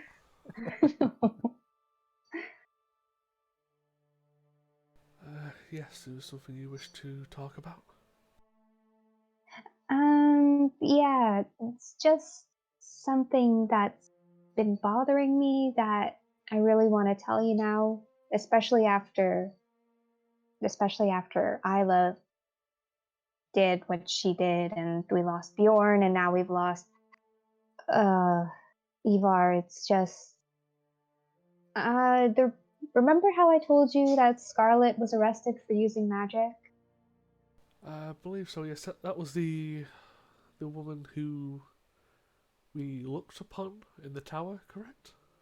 Yeah, yes. Well, she was actually my adoptive mother. She found me on the streets of Baranor when I was a baby, apparently. So I took her last name. My name is actually Magdala, although I go by Lena now. I mean, I kind of deserted the army after that because I was in the army. Oh, I'm not explaining this well. Basically, I was the one who betrayed her. I was the one who told the other army people, other soldiers, that she had used magic. And then I felt so bad that I deserted. But really, after what Ayla did, I'd understand if you don't want to travel with me anymore.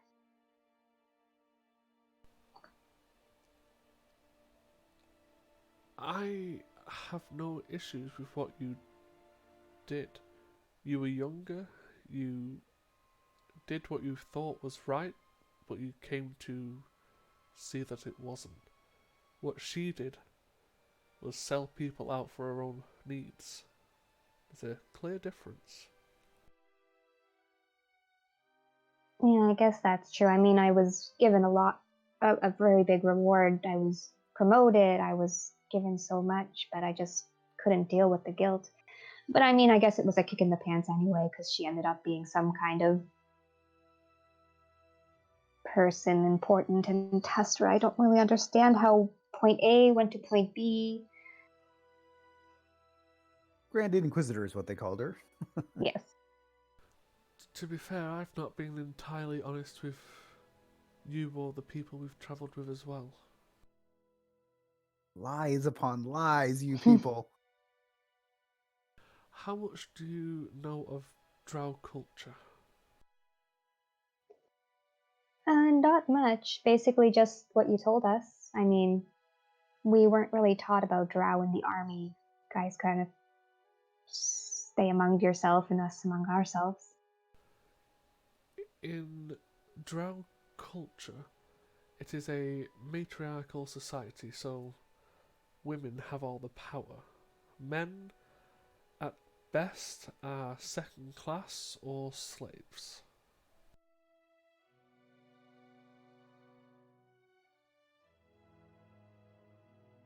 I think you're cutting out there, Rob. Yeah. Oh, sorry. I'll repeat it anyway.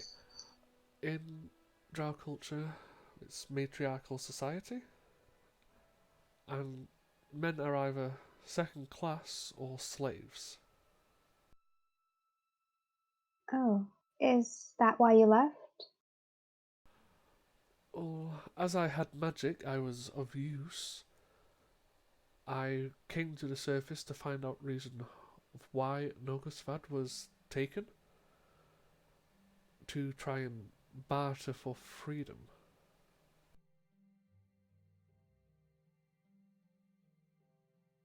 Oh, so if you go back right now, you'll be free. There's no guarantee of that. If I head back, I would probably be re-enlisted and sent to fight.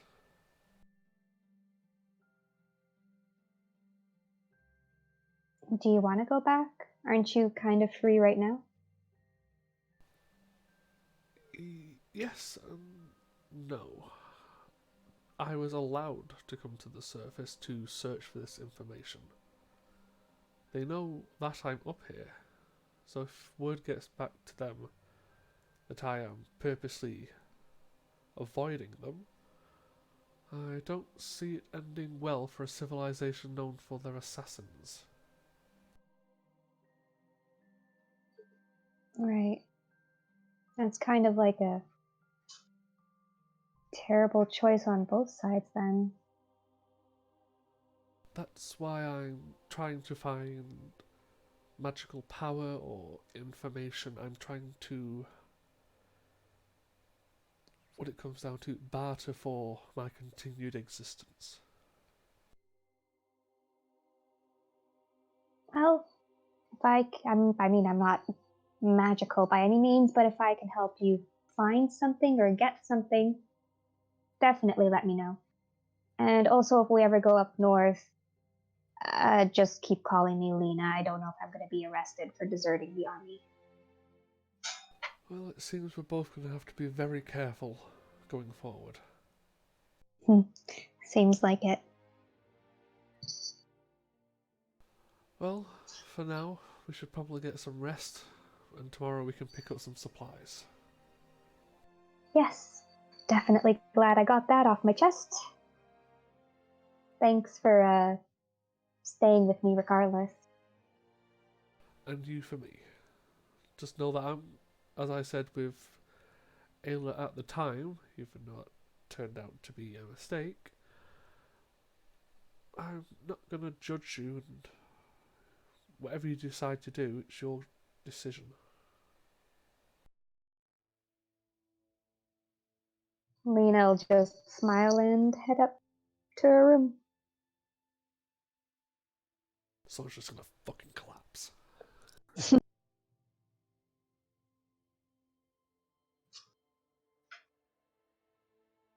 Alrighty. So, in the morning, as you go downstairs, the innkeeper actually, Soren, hands you a piece of paper, letting you know that Maeve and her group have actually left already. But as you open it up, you can see that it does appear to be like an official writ, and you can see that at the bottom, it is signed with a seal, and it is signed as the Archon, leader of the disciples, and there is a symbol, which Tara will appreciate, is actually it's an owl. Essentially it's an owl with its wings outstretched, and it's carrying a sword in its talons.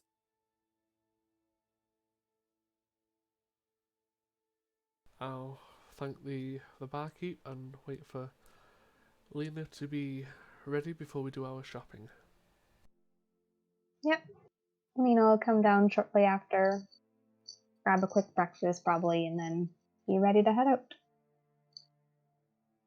Well, we can try and offload some of the items we've found. Seems like we're getting some of our...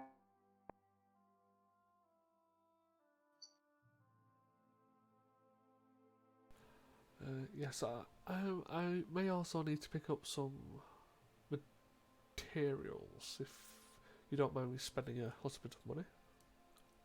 Oh, well, no issue at all. I don't need to buy much. Maybe more bullets when we get back to Ornkaima, but beyond that, I'm good. Thank you. And yeah, we're gonna start selling shit from the loot.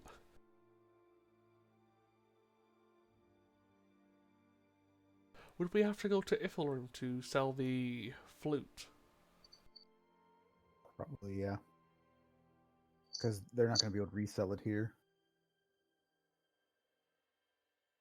Actually, no, we can keep hold of it and try and trade it with Alistair. Yep.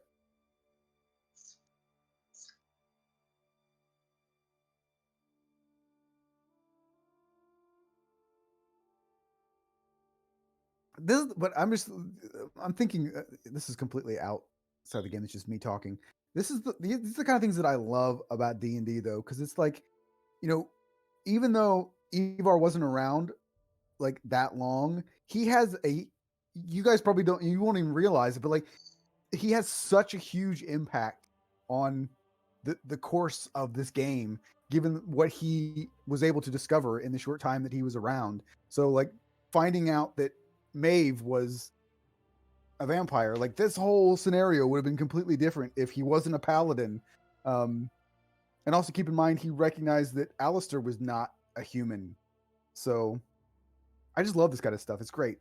I love the curveballs and the stuff that it's like, this is what you think it's going to be. And even just a small, almost like a cameo character comes in and like completely changes the course of the game. It's awesome. Mm-hmm. Well, that's what makes it enjoyable. It's always different and unpredictable. But it's also the thing that's kind of like why I've learned over time that, you cannot plan as a GM, or at the very least, you basically have to plan the next session. Like you can't be like, this is what's going to happen at the very end. Because like, honestly, when we started this game, my end game idea was completely different than it is now because of the events that have happened. Like the whole point that when I first came up with this, it was like, this is where they're going to end up. This is the big bad they're going to fight. And this is going to be the end game. Like Grayson was supposed to play a huge role. And then he's like nowhere to be found. Super cool. I like it. And I mean, and I try my best to not like force you guys to do what I want you to do. Like I'm trying to be flexible enough to be like, Grayson was a big part of this. He was like the main character for as far as NPCs go. And then when that sort of like started to fall apart, I was like, well, okay, I guess I'll just get rid of him. I mean, it's not to say that you can't ever meet up with him again, but That would be a difficult thing to find. well, and as it's going right now, I mean, who knows? By the end of the campaign, you may be playing characters that don't even know who the hell he is. I mean, yeah, we're getting there. I mean, yeah.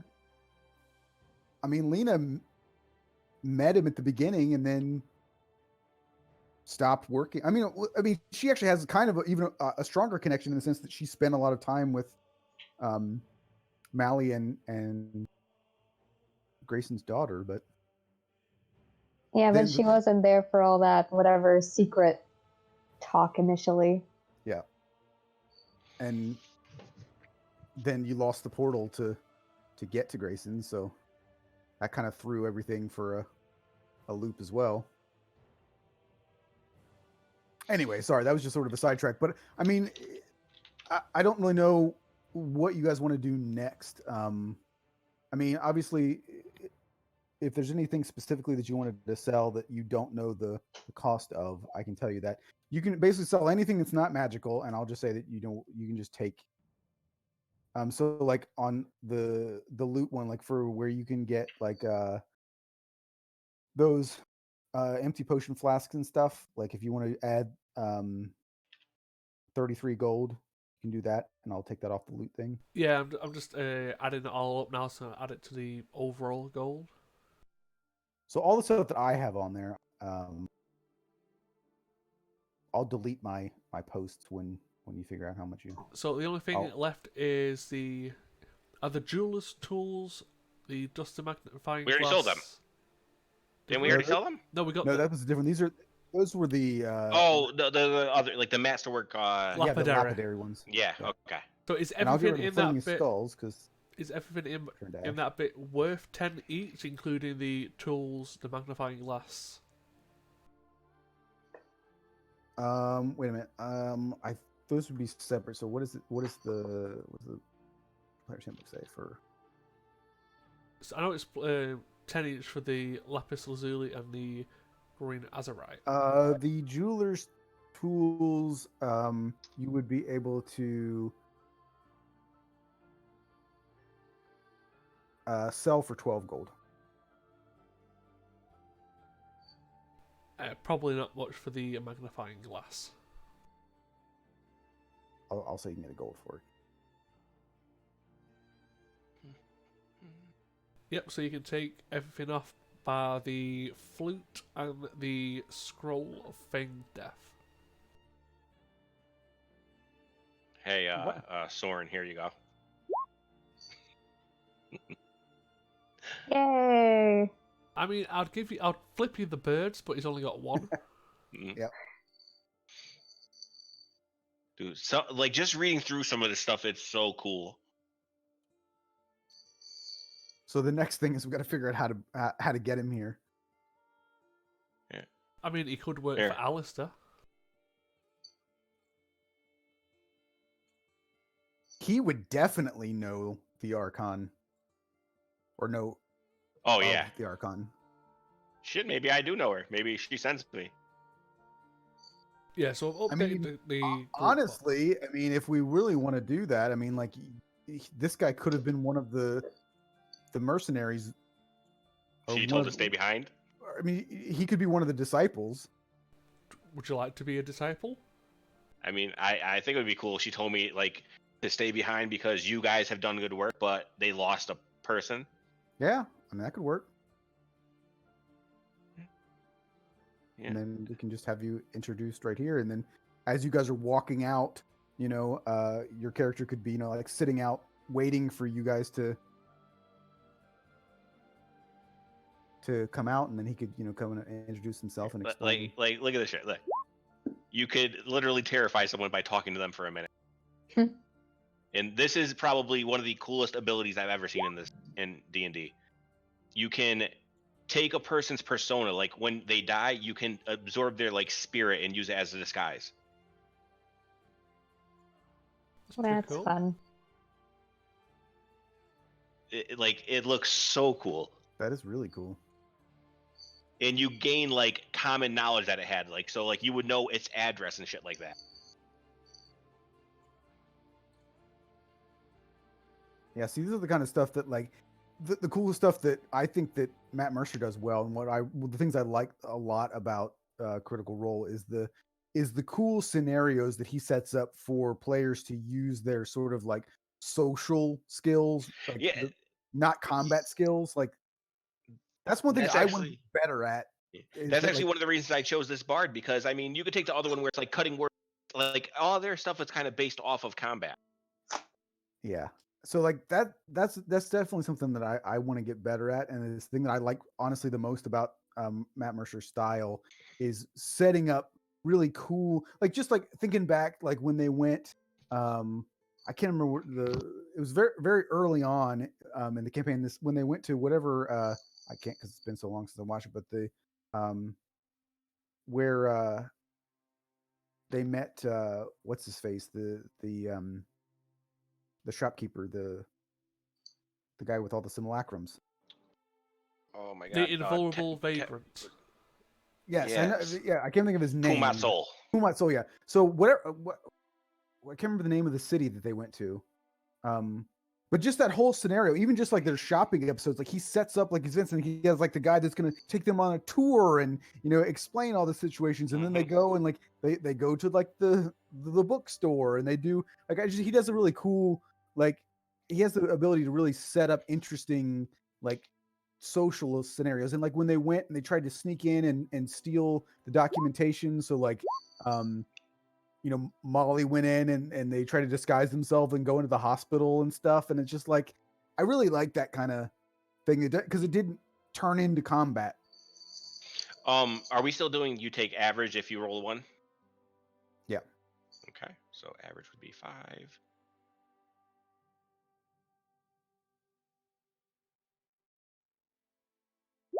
So wow. Did we talk about if Bariana had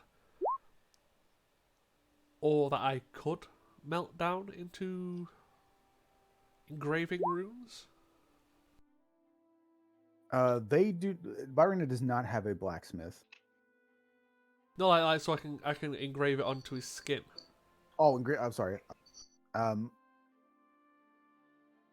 Like if I got like say certain magical rocks and made them into a liquid, so I could engrave it onto his skin. What, like magic tattoos type of shit? Yeah, kind of. I mean, the easiest way I can describe it is, say, lyrium from Dragon Age. Yeah, from Dragon Age. So liquefy it and because that's what you carve it into his skin. Because that's your character token. That's what he's off of Dragon Age. Can't think of his name now. Fenris. Yeah, Fenris from 2. Yeah, they're doing. By the way, this is, again, completely off topic. They're doing a comic book based on Fenris. I don't know if you saw that coming out with that soonish. I didn't, but I'll keep an eye out because he's a cool character. It's just he's a cool character. The problem is the Dragon Age 2 was a terrible game. That was the problem. Well, nothing's perfect. The story was cool. The game was bad. Also, Mike, go ahead and if I can find this, roll a D100. Yeah, because I'm gonna give you another trinket. Oh, don't gotta look very far. Hey, it could be good. Why did it go?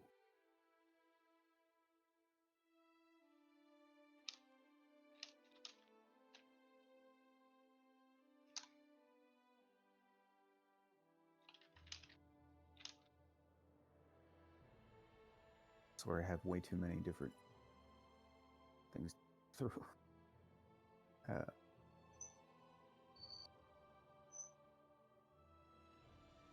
So another thing, while I'm looking that up, this is actually a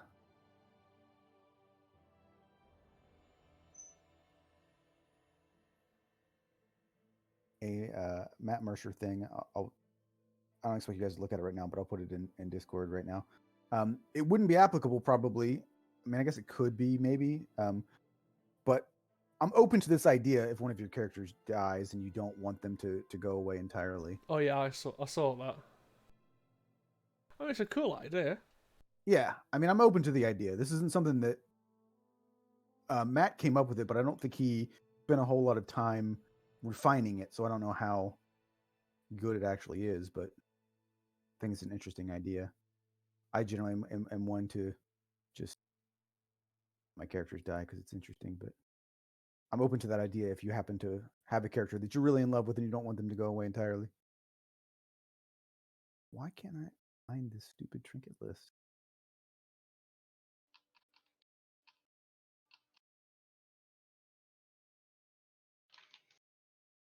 Anyway, if there's anything else that you guys want to do, No, I was basically looking for magical ore, so I can inscribe spells. You wouldn't find it here.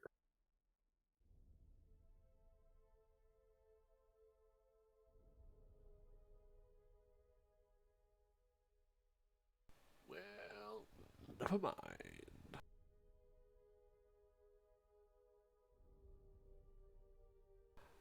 Lena, is there anything else you would require? No. I'm ready to head out. Myself as well. The sooner we can get back up to Ornheim, the sooner we can collect our reward and decide what to do from there. That sounds fine to me. You didn't want to go to Ithilrim first? I know that we were talking about that. It's an option, but probably one that wouldn't be too helpful at the moment. All right. I'm fine with going back to Ornheim, of course. I mean, if we did go to Ithilrim, they do have magical items for sale there, but at an exorbitant fee. Well, then hopefully we get a good reward from Alistair, and then we can go there later. Well, fingers crossed. You would be amazed at what both dwarves and elves can make when not restricted.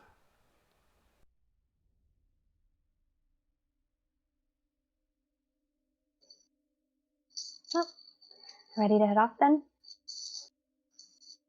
Yeah, let's.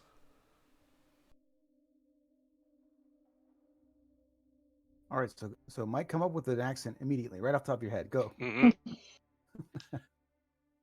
I mean, if you want to keep, like, I mean, I could also be in Ithram. That would make kind of sense too. So either way, I'm good with. I mean, Well, I mean, if you want to be part of the disciples, you'd probably be here. Yeah, true. I mean, we can say we're leaving, but we'd meet you on the way out, kind of deal, if you wish. Yeah, because I just got to get a picture and pick spells, and then I'm good. I mean, yeah, we can probably wait a minute. So, and this is if you want to copy this into your character sheet, this is actually kind of a cool one. That is that is your trinket.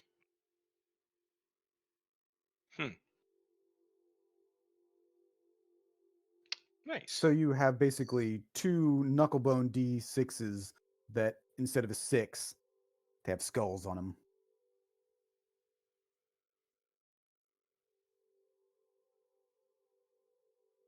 Sounds like it suits your character. Yeah, it's kind of cool.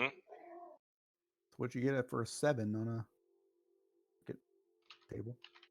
Oh shit! Yeah, you're a bard, aren't you? Mm-hmm. Well, we do. Yeah, you can give him that flute. Yeah, the pipes of haunting. That also works for your character. Well, I mean, they Horror don't and know haunting I'm and- a Well, bard, yeah, so I they know, can but technically still just sell it. well, if they go to Ithilbrim, they'll meet you before they can sell it because they can't sell it here. Oh yeah, because we can either sell the scroll and the pipes in Ithilrim, or try and trade it with Alistair in Ornkheimer.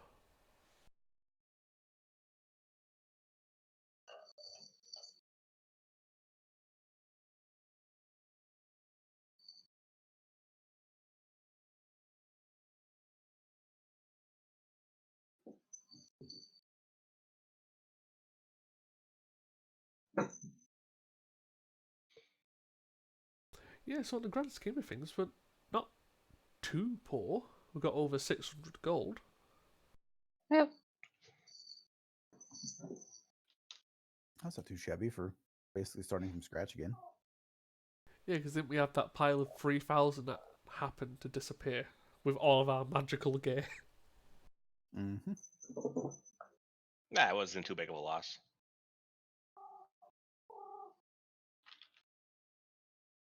It's more of a loss to lose Bjorn and his ability to just soak up damage.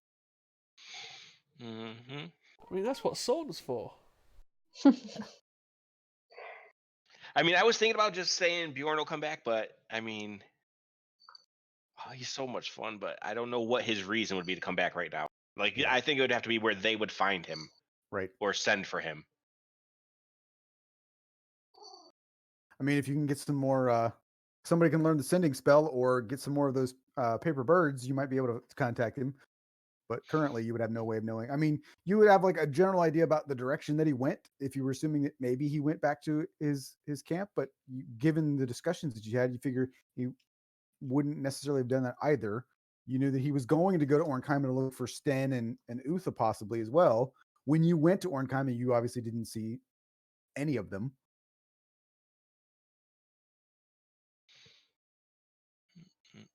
I mean, the safest bet would be where the barbarian clans are currently clashing up here. Would be certainly a area of interest.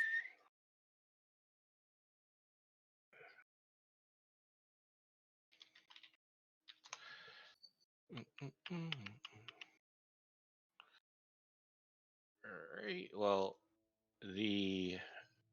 I'm putting the picture up. Although it may change at some point. I am just going quick right now. I just realized the picture does not have any sort of pointed ears, but he takes more after humans, I guess. Is it another half elf?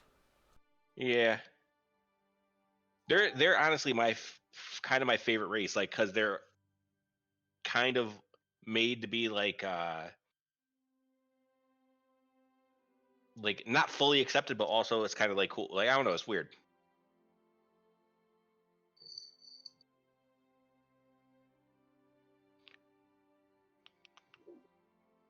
I just like any race that can see in the dark. That's my only.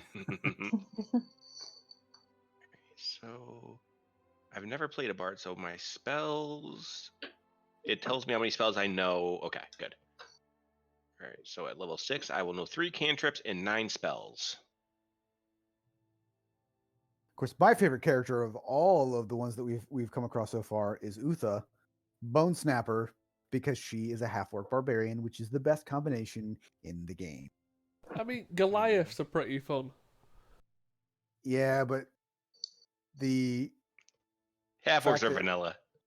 yeah, but the fact that half-orcs can come back after going unconscious is awesome.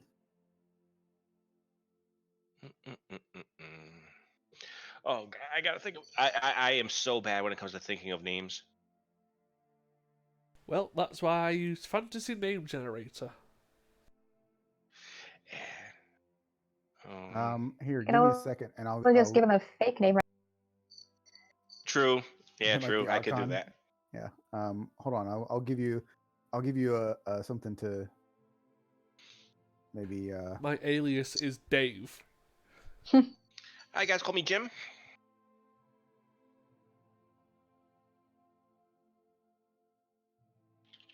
So I think you might have used this actually for Bjorn, but Fierce Doll, where he would not necessarily where he would be from, or he could be from there, but where he would have spent a whole lot of time with the disciples. Fierce Doll is a Old Norse / Norwegian origin. That's where that name comes from, at the very least. All right, then that'll work for me.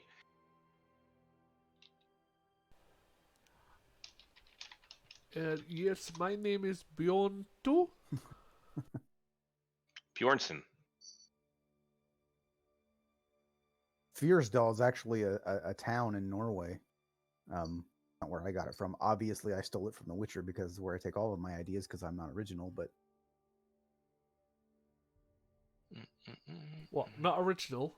Coming from the player who's playing a half-elf warrior magic user with runes on his body.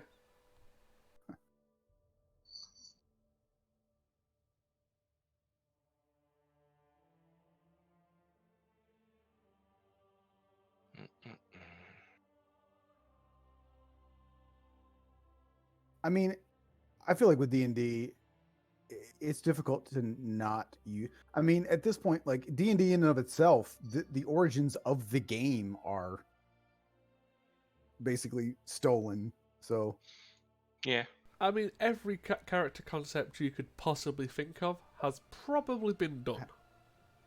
yeah, I mean, in a high fantasy setting, it's pretty difficult to come up with anything original at this point. It's obviously, like you said, it's come from somewhere, whether it be Tolkien or what have you. There's a series of books that Gary Gygax stole from. I can't remember what they're called now.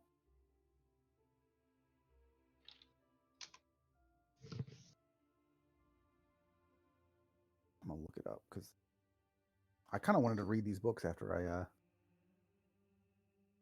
Obviously, he was somewhat influenced by Tolkien, but like the whole process of like how magic works, um, he lifted directly from a series of books that cannot remember the name of.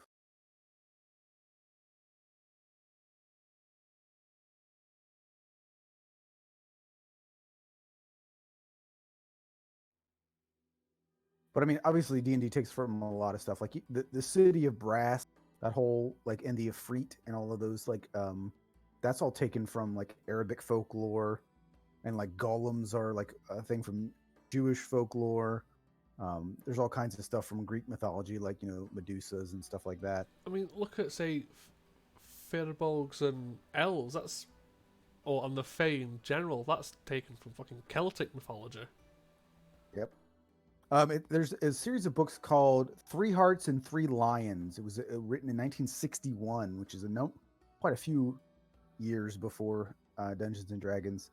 That was a huge source of stealing stuff that Gary Gygax used when he created Dungeons and Dragons, particularly like the way that spells work and the idea of like having to like the idea of like preparing spells and how they're cast and all that kind of stuff, and only being able to cast a certain amount per day and stuff. Also, one of the big things is that like the paladin class is taken directly from those books.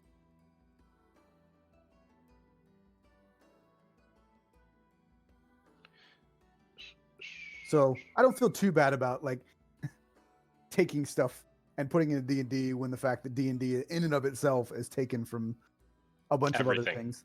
Oh, yeah, 100%. It's like I said, everything has been used or come up with, so to a degree. Yeah, I mean, like, I think the best that you can do is, and what I try to do is like just like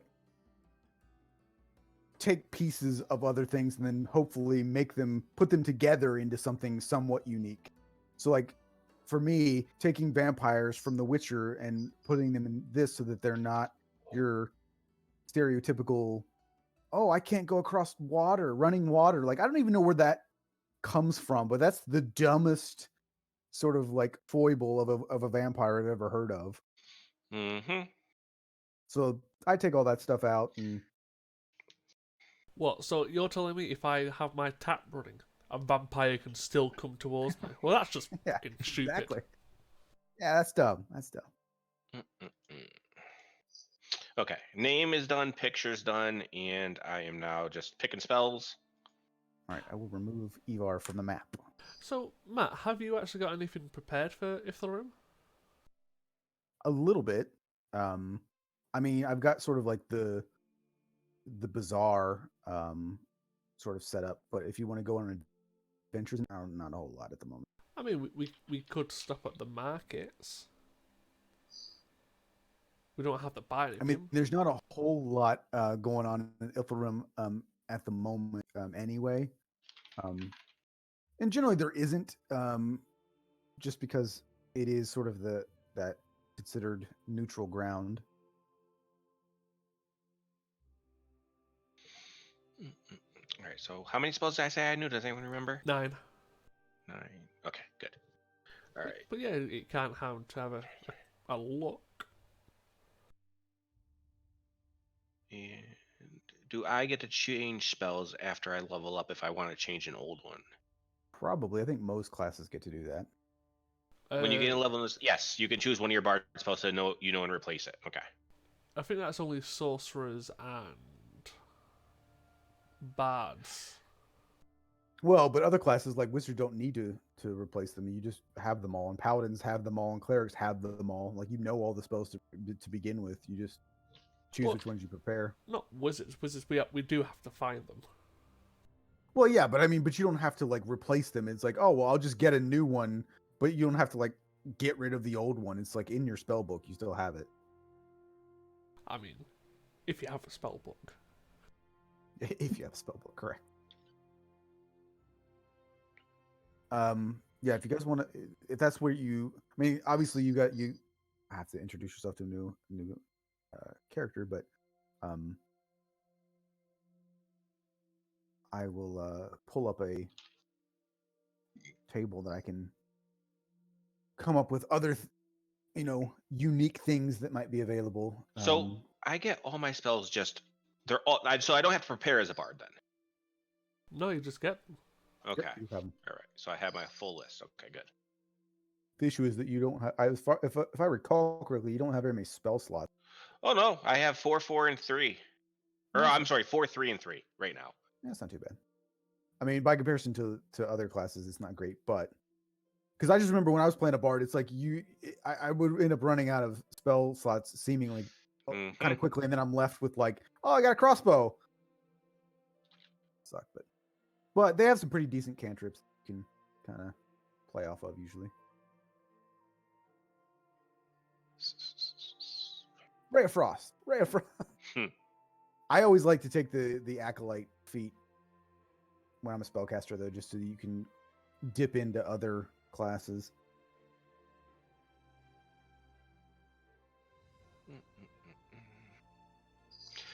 Quick question: can I take Thieves' Cant as one of my languages, or is that only for rogue?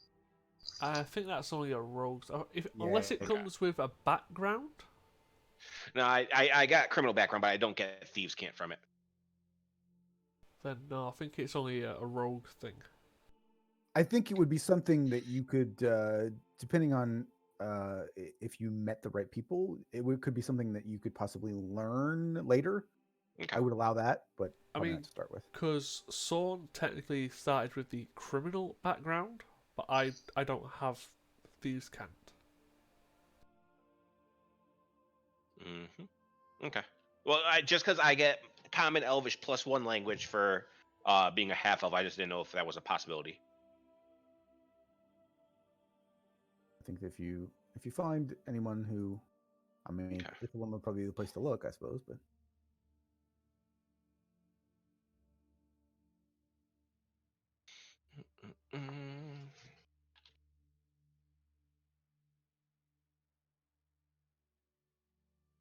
Well, Lena, it seems this queue to leave Barriana is quite long.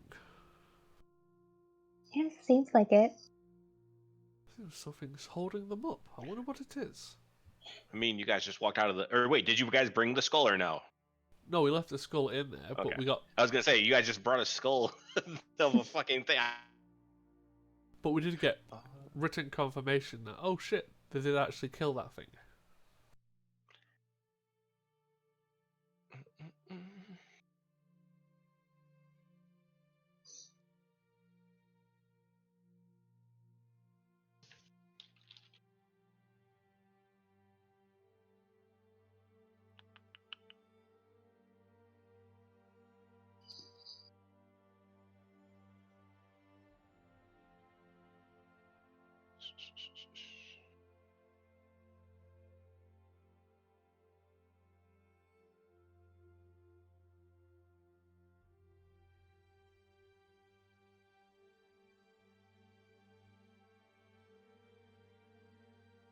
I found found a bunch of cool stuff you guys might be able to find. I'm just gonna roll a 1d6 plus 1 for the wand.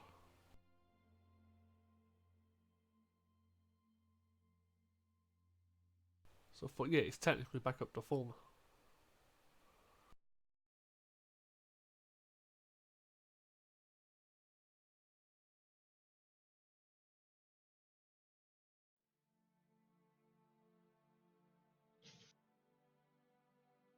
Ready?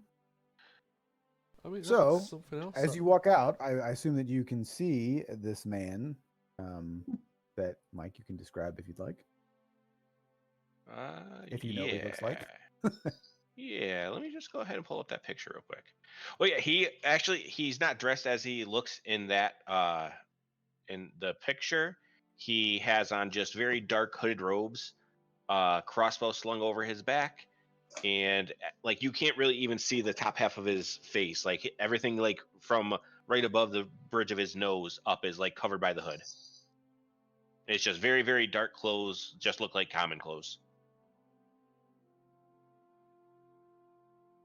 Are you going to stop us? Well, once you guys are walking out, I'm assuming I'd probably be waiting outside. Okay.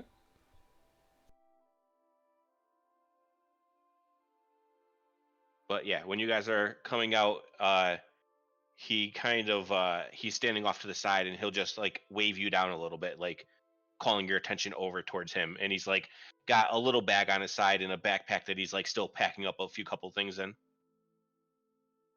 It seems we're being called over. Have you met him here before? I have not. We should be careful.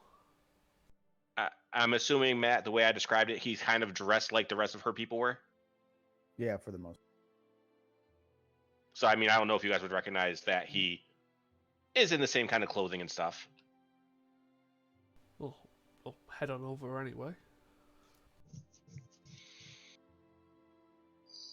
That image looks like it may be a Dragon Age image too, because he looks like a Dalish elf.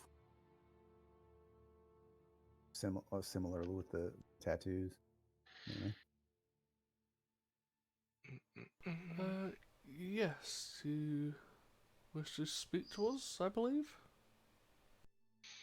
He kind of just sits there, nods, and he's gonna like not even look up from packing his stuff and just say, "Well, I assume that I will be traveling with you. The Archon told me to stay." And why would she do that?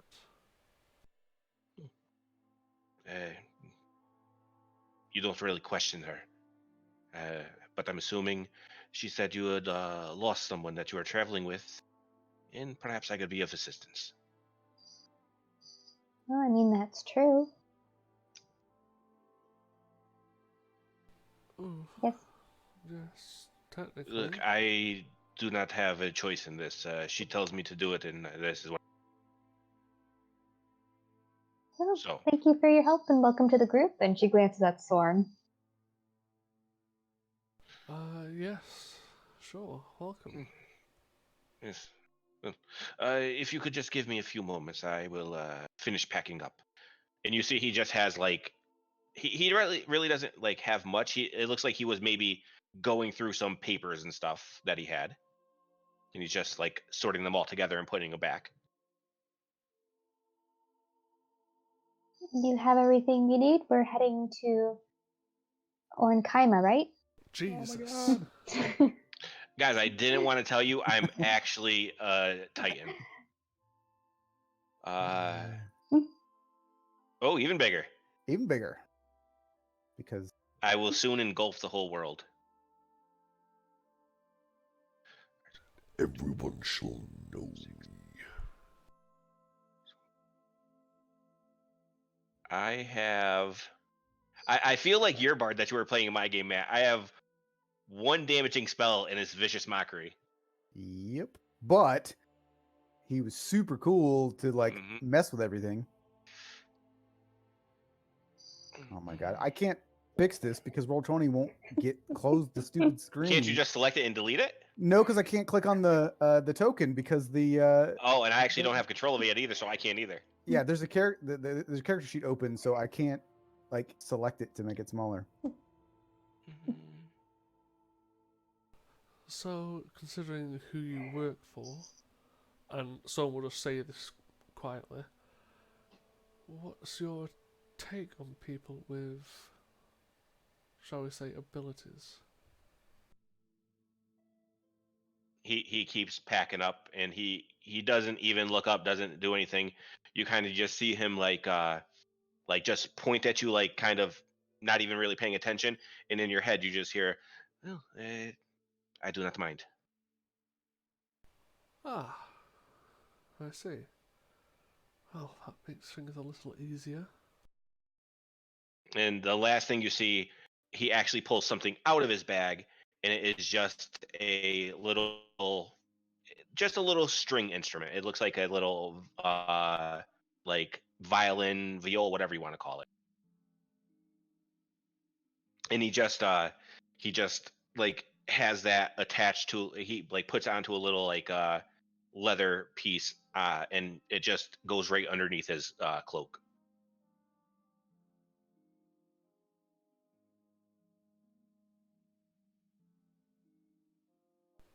Do you have a name of which we can call you? Yes, Ento. Ento Volden. And just cause. Right, Anto, because I thought you said Ento, with an E. Yep, Anto. Well, I'm Lena, Mrs. Sorn. Welcome, Anto. And hopefully you last longer than the previous guy. Don't say that too loud. He kind of just looks and, well, I've taken care of myself for quite a while. So I am very new to this land. If there is anything I need to know, please tell me before we get to where we're going. Yes. Big rule is magic bad, and I'm a wanted criminal. Alina is too technically. Yeah. Yeah, but I thought she didn't have a she poster. Yeah, she didn't have a wanted poster but she did escape from prison.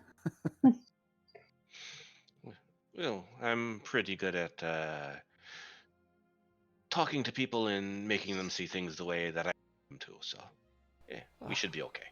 As am I. It should be fun.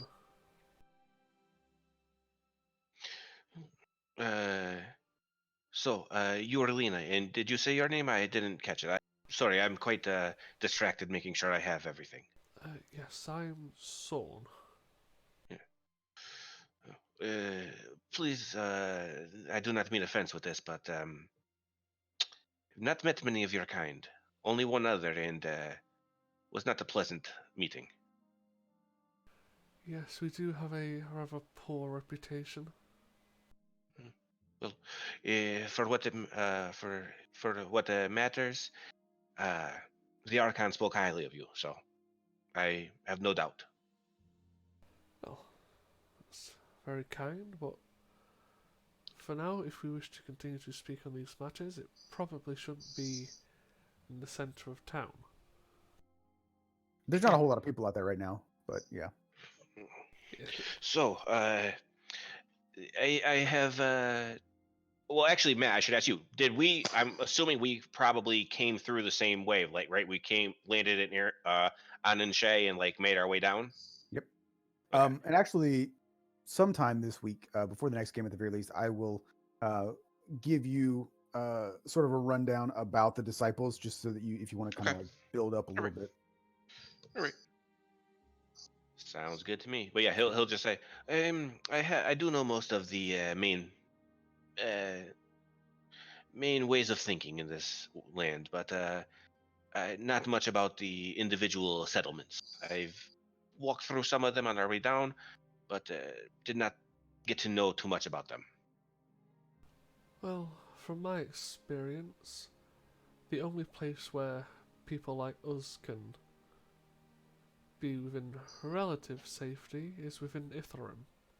It's a kind of neutral ground, shall we say. Stonefall, kind of. Unofficially, you can use magic in Stonefall. And the lower levels of Ithilrim, you can definitely get away with it. But everywhere else, it's if they catch you, then be prepared to deal with the consequences. Or if somebody They- rats you out, or Yeah, or someone rats you out. Don't give up the hint that I'm actually Ayla come back. He'll just look at you and just say, yeah, the catching me is a very hard thing for most to do. Well, myself and Lena have already been captured once, and we broke ourselves out of an anti-magic prison, so we're used to it. An I arcane never user, really. an arcane user who can break out of a prison without using arcane. It's quite impressive. And he kind of looks to Lena and he goes, in what is your expertise? Are you also magic? No, I can use a pistol. Are those big outside of this country yeah, or they're continent? pretty. They're common. Yeah. Okay. He just hey, that I have seen terrible things done with those. So good to have you on my side. Thanks. As a side note, because I've never played a gunslinger. Are you capable of using like a rifle at the moment? Yeah. You just don't I think have- firearms are their own proficiency. It's not like you gotta Yeah. get it with pistols and. Gotcha. Yep. She just hasn't bought one or attempted to make one, I Well, guess. not to toot his own dead horn, but Ivar did suggest that the guy find you a rifle. That is true. Yeah. So, I mean, it's possible that you might be able to find something like that in Ithilrim. You would definitely, I would say, Baranor. be able to find one in Baranor, because that's where.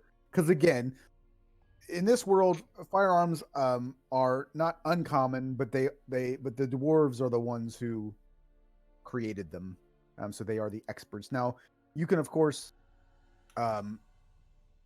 get some that are not made by dwarves, and they're probably a whole lot cheaper. But if you They have a bootleg market for guns. yes, they have knockoff stuff, the cheap stuff, black market for weaponry, but in a pinch, you might be able to pull something like that off. But Nice. I did. This is completely off topic, but I was just thinking about weapons, and I'm like, oh, maybe I should put some enemies in here that have guns. Now that I say that, but then I was thinking about another D&D meme that I was looking at the other day, where they were talking about how like you go into these dungeons and like you find all this great loot, like these crazy like magical weapons, and then it was basically just showing these skeletons. Yeah, that with were the rusty walking around the spear. dungeon, going, yeah, oh, what should I use? What should I use? And like, oh, let me like look at this great axe, whatever. And like, now I think I'll use this rusty spear. Mm-hmm. It's like, yeah, why are the creatures not using these weapons? It's like, that's a pretty good point. Maybe you should find them off of the enemies. Although the problem with that is then you have to fight them when they're using those weapons first. But, yes, if we wish to continue talking about our party tricks, we should probably do it on the road. I don't think many people here would have much of a interest in going against someone who works for the woman that has saved the city. You would be quite surprised what people are afraid of on this island. Fair enough. Well, I'm ready when you are. Where will we be headed? Well, I thought we could probably take a quick stop in Ifilrim before we're heading up to Ornkaima. Well, I do not know where any of those places are, so I will be following you. So if you follow the road, it'll probably take you about a week or so. Maybe a little less, depending on if you go a little faster. I mean, it goes enough time to figure out what his magic is and how it would work with us. Yep. Yeah, I have one damaging cantrip and one damaging spell, and other than that, I am all utility and crossbow bolts. Well, I mean, you play the Ayla, just Ray of Frost, Well, Ray of Frost. well, I Ray of mean, Frost. that is when that comes in handy. A crossbow bolt doing an extra 2d6. Actually, no. At 5th level, it's 3d6. So. Yep. Yeah, that keeps going up, man. It's just like Shadow Blade. Mm-hmm. Which is good because I mean, obviously, if it didn't increase, it would be garbage. After 2d6 at level 10 would be worthless. But Well, so, I'm yeah. going to rename it to Psychic Bolts because I like that more. Yeah.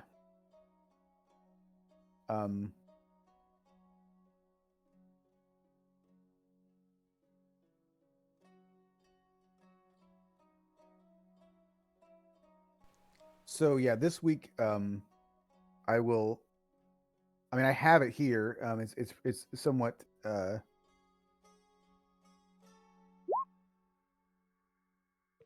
somewhat generic, but I'll expand on the College of Whispers a little bit for our world, and then I'll also give you some ideas about who the disciples are, so that you can maybe flesh out some of your backstory and ideas as well. Well, my actually no, I gotta change. I gotta change one spell. That one doesn't not work. But yeah, one of my highest level spells right now will come in very handy. I have sending. Nice. So you can go and find Bjorn. Yeah, sending messages back and forth. Actually, would Bjorn even be smart enough to send a message back via mind? It would. I feel like it would be. It could possibly be like oh crap, what's her name? I can't remember the character's name that Ash the Birch played. When Keg. Keg. Yeah, Keg. When they disappeared, and she's like, "What the fuck? What the fuck?" Mm-hmm. When they like that would be kind of like Bjorn is like here somebody's like talking to him, and that may be his response. Yep. Especially because Bjorn doesn't know him. Mm-hmm. Maybe just thought he was drinking too much or whatever. But yeah, I mean, I'm sort of just reading the generic sort of like backstory that they give for the College of Whispers. So I think that there's definitely some cool stuff that we can put in place there, and it definitely fits even within the. That's a good combination. I think the disciples and basically working for a vampire. It's gonna be pretty cool. So I mean, I don't know if there's anything that you guys want to like establish, because I don't expect you guys to like have like full on like get to know each other conversations. But if there's anything that you want, like Anto to know about Lena and Sorn, or vice versa, like I don't know what Again, Mike, I don't expect you to have like this full backstory about Anto right now, but Well, I mean, I have a idea for how he would have gotten to become one of the disciples, but as far as what he knows of and what he's done as a disciple, no clue.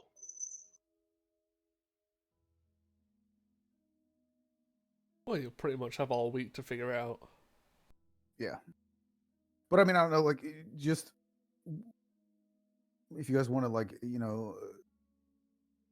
I guess as you'd be traveling along, sort of like compare notes as far as like you said, like your capabilities and things of that nature, just so that you're not you don't have to play clueless when you're in combat with each other or be surprised by something or what have you. But Yeah, I'd be pointing out the fact of runes along his body glowing, and also, I mean, you could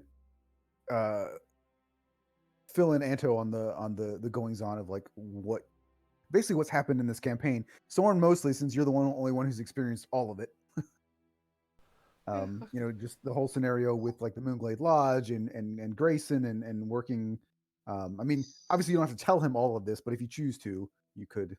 I mean, At the very least, I would assume give him the Alistair Kane scenario. yeah, I'd inform him about Alistair Kane and a couple of the issues that are around with, let's say, the tribes, the religious issues in Stonefall. Basically, just stay the fuck away from Tessera.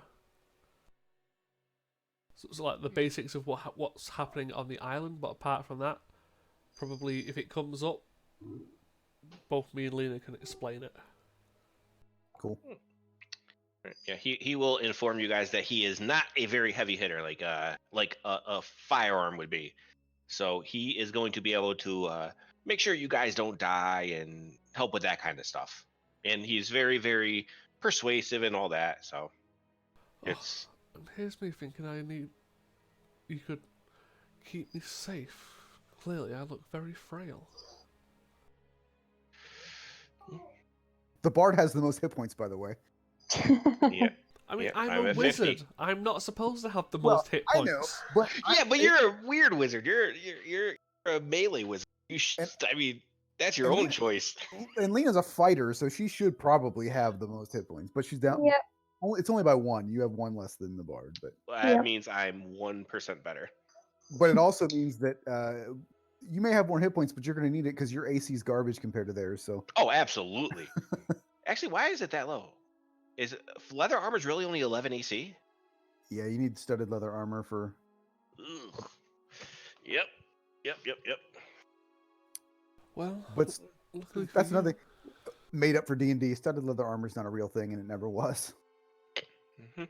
we can say like it's reinforced leather. Yeah. I mean, there's a thing that's similar, or at least looks the way that it's portrayed, but that basically what that is, it's like their studs are actually holding metal plates underneath the leather, which is not the way that studded leather armor is described in D&D, but it looks similar. It's more likely to be like banded metal or banded leather. Yeah, exactly.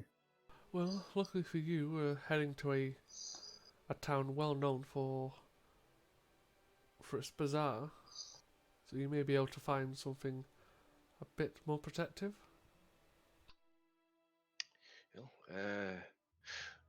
That will be very welcome, but I do not have much finance. Well, we can come across that bridge when we get there. Yeah. I could always kill someone and take theirs. And he kind of looks at you to gauge your reaction, and he like also throws like a half smile in, so you don't know if he's joking. Yeah, Lena's mouth drops open. Do an insight check on him, guy. Don't forget insight check. 23 in deception. Yeah, bards are pretty good at that kind of stuff. I mean, I'm just going to cast Disguise Self to give myself his face.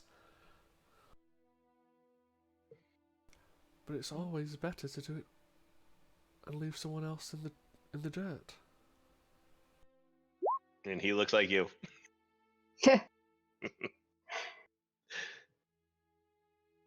Lena's just looking back and forth like, what the Lena will hell? just sit in the corner and polish her gun. Well, I will say this 100%, Matt. You inspired me with your bard to go ahead and take that spell. Oh my god, that's amazing. Yeah, Bane and Bless us are so good. Yeah, it's amazing when you're a player, but wait till you have to deal with it. I know. And the only other thing that I would say that, like, obviously, when you level, I think it's level 3, you got to get counterspell because it's the best thing in the world. I didn't even see that on the Bard spell list. I think you may need Acolyte for it. Hold on, let me double check. Next time I level up, I'll have access to possibly take it. But It's only for sorcerers, warlocks, and wizards. I mean, I did have it, but negative book. Hopefully you'll get it again eventually. I mean, yeah, I'll just level up and take it as one of the 2 spells, but it's a case of I'd like that, detect magic, dispel magic, remove curse, just gone. Yeah, see, I could have taken most of those. I could have taken dispel and stuff, but I took sending. Because, I mean, as someone who's going to be a spy and reporting back to his leader, kind of makes sense. Mm-hmm.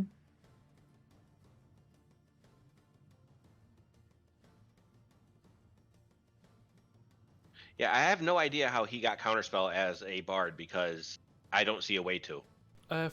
For bards can take it. I think if they are College of Secrets or College of Law, they can take spells from different. Might be. Yeah, actually, you know what? I think you're right. I think you're right as well. Yeah, you can take spells from different spell lists. Yep, additional magical secrets. At 6th level, you learn 2 spells of your choice from any class. Yeah. Because I must have done that. Because I think I was the College of Lore with my Matthias, my bard, and actually Scanlan was also College of Lore, so that's how we got it. Yep. It's one of those. So never mind, you won't have that, but that's fine because actually, yeah, because I used Acolyte to take Healing Word in addition to Cure Wounds. Well, my spell list is Mage Hand, Message, and Vicious Mockery for cantrips. Then I have Bane, Cure Wounds, Disguise Self, and Healing Word. Then I have Heat Metal, Locate Object, Suggestion, Shatter, and then Sending. I think Heat Metal is one of the coolest spells in the game. For no reason, I have no idea why, but... Well, if someone's wearing metal armor, they're buggered. Yeah. Or if somebody's holding a pistol, for example. Oh no, they'll take the damage but drop it. If you're in metal armor, it takes 10 minutes to take that thing off. Yep. Mm-hmm. And I mean, I could always boil water for us if we ever need to cook or something. Yeah. This is going to be very, very different for me playing hard. Oh my god, it is so much fun though. Seriously, like outside of Barbarian, and this is saying a lot for me. I probably, if I'm being honest with myself, had more fun playing a bard than I do as a Barbarian, just because I just like it's insanely like diverse. It seems like. I mean, for me, it was just there's so much reactions that you do. It's like, oh, somebody wants to do this. Well, nope. I'm gonna make sure that they don't. Like, I don't get as much as that, much of that with like the College of Whispers. Yeah. But I mean, but even so, it just the idea of like being able to boost other people. It's a lot of fun. Whereas like it's fun to do the Barbarian smash your face against the wall and do all that stuff, which. I think I probably had more fun with the Bard just because I hadn't done it as often as I've done. Oh yeah, when it's something different, it always is really fucking awesome to do. But I always make sure that if you play an instrument so that you don't have to sing. Yeah, well, I mean, I will never be singing. I will either be playing an instrument or talking. Because that's kind of like what College of Whispers seems like to me. It seems like they're more talk than actual like performing and stuff. Right. More of a beat poet. Yeah. I'll do spoken word. I mean, I think it's just hilarious that Mike's played 2 charisma-based classes after the fact that we had a tome of leadership. Yeah. I mean, if I had that, I'd be at 22 charisma. Yep. What happened to that book? It got stolen. Well, yeah, you would. Well, you could still use it. It just takes 100 years. Yeah, so but it got confiscated. I mean, and I am a half elf, so I will be alive, most likely. Yeah, it was at the lodge. So after everything got taken, they took the book. Yeah, they would have taken the book. All right, so we'll just finish up the rest of this session with shopping. Well, I do have one other question. What other, like, on the continent that I'm from, is there any specific language that I would know because of being from there? Like, would it be Dwarvish or Gnomish, anything like that? What, like, the next biggest prevalent race? It's probably mostly humans, but hold on, let me check quick, because I'm also going to give you when I'm giving you the details, I'm going to give you the details of the city that the College of Whispers is in. Okay. But before that,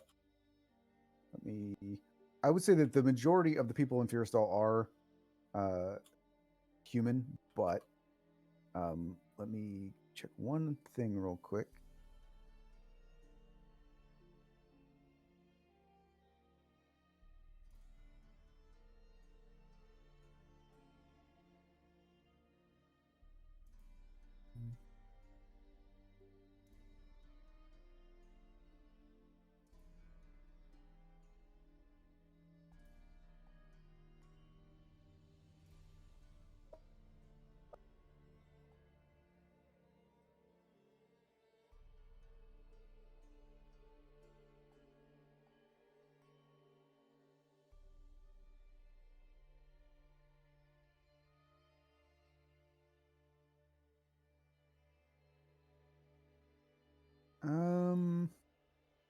Yeah, there isn't anything else unique that you would have learned there.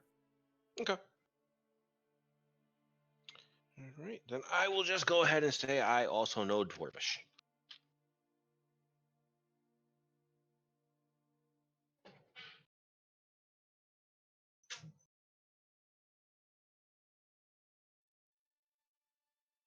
Alrighty. So,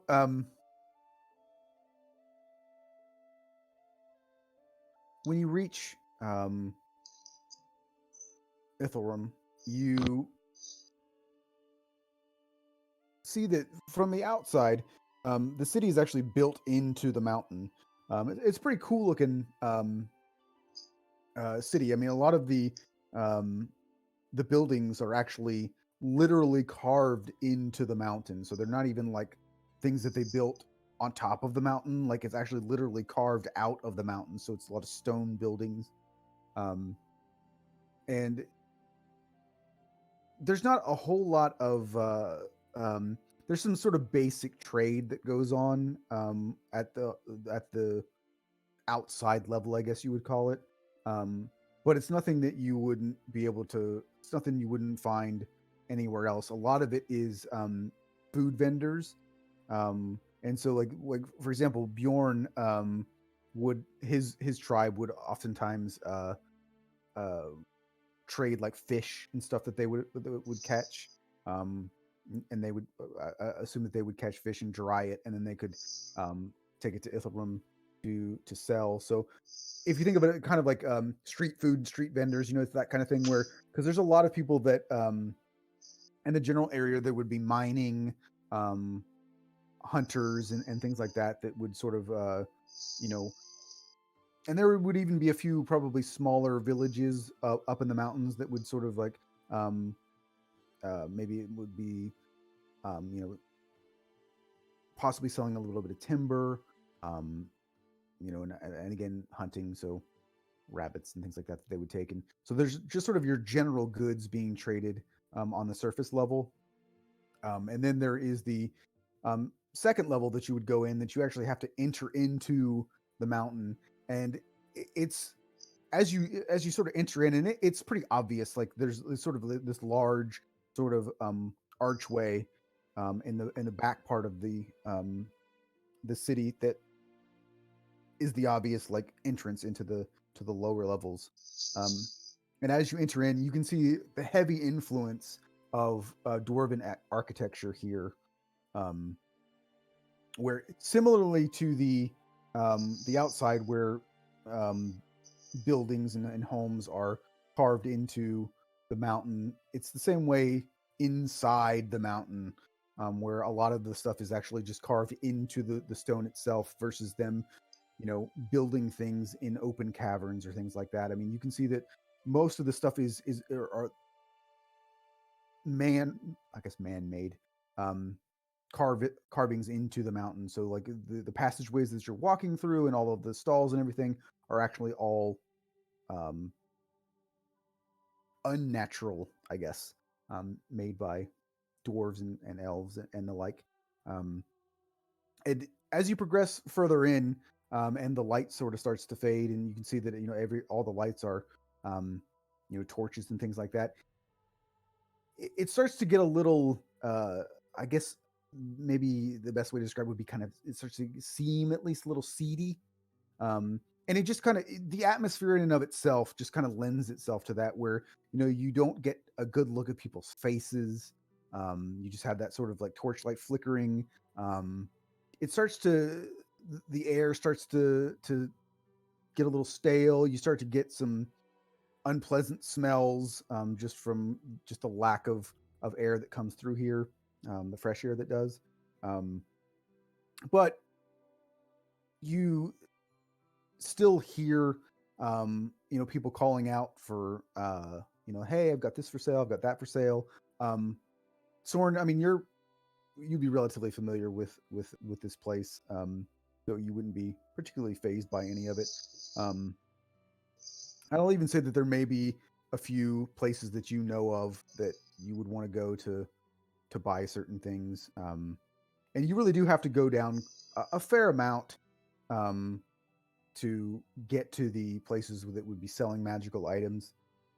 And again, you're aware that these things are going to be somewhat pricey, because this is the black market basically, and obviously all of the stuff, any magical item that would be for sale, is highly illegal, and probably just due to the fact that you're all elves is a help, but the fact that there's a drow is probably the only way that you would really even be able to have conversations and buy this stuff without being completely, because they wouldn't trust somebody that they'd never seen before. But a drow kind of gets a little bit of a pass, because they would know, like, okay, well, this person's not that drow are necessarily trustworthy, but the idea is that, like, well, the drow aren't going to go running to the empire to rat us out, right? Yeah, we're not going to get pissy about magic. Yeah, so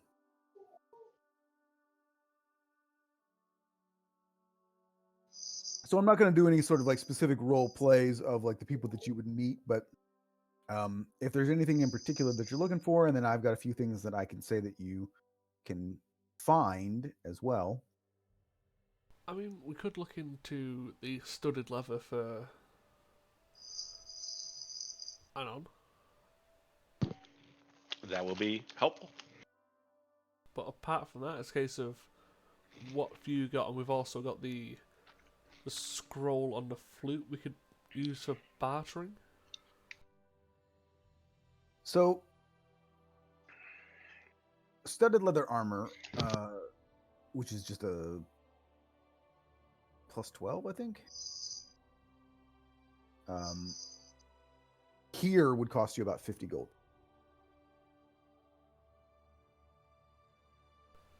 Could I attempt to try and get it a bit cheaper?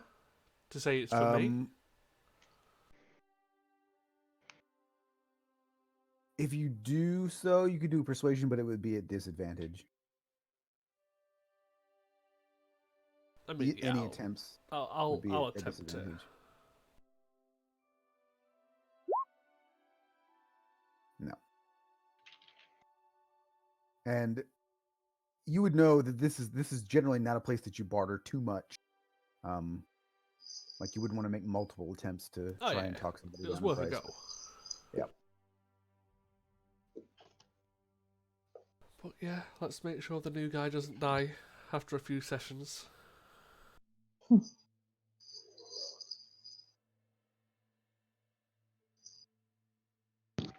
He'll have his hood pulled up very, very high, and just when you hand it to him, just thank you and stuff. But he's trying to be very, very low key and unnoticed.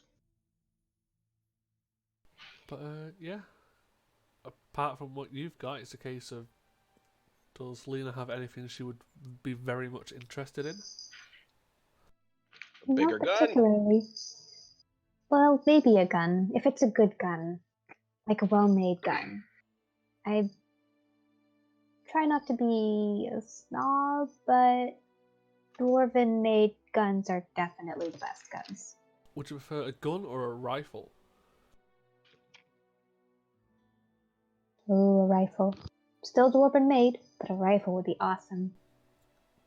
Could we find a dwarven rifle? Probably. Let me. Or technically, it would be a Draugr rifle. Yeah, it would be a Draugr. Draugr. Yeah, however you It would be an Underdwarf rifle. exactly. The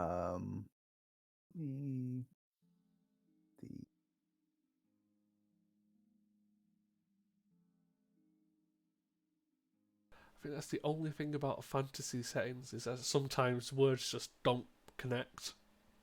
yeah. Well, I mean, and there's always people pronounce everything differently anyway.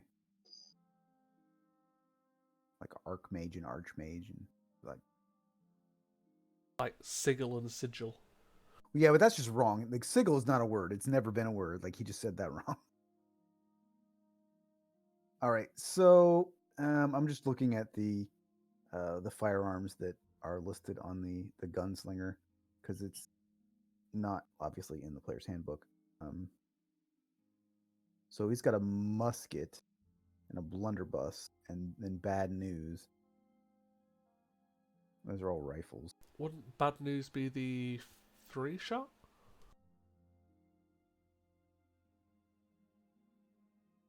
I thought bad news was a sniper rifle. Was it? Well, no, I think there was a Yeah. 3-shot rifle. I can't remember which one it was. I don't think he actually had a musket, but I believe that bad news was his sniper rifle. It doesn't tell the reload on the page, though. So it might be that 3 one that you're talking about.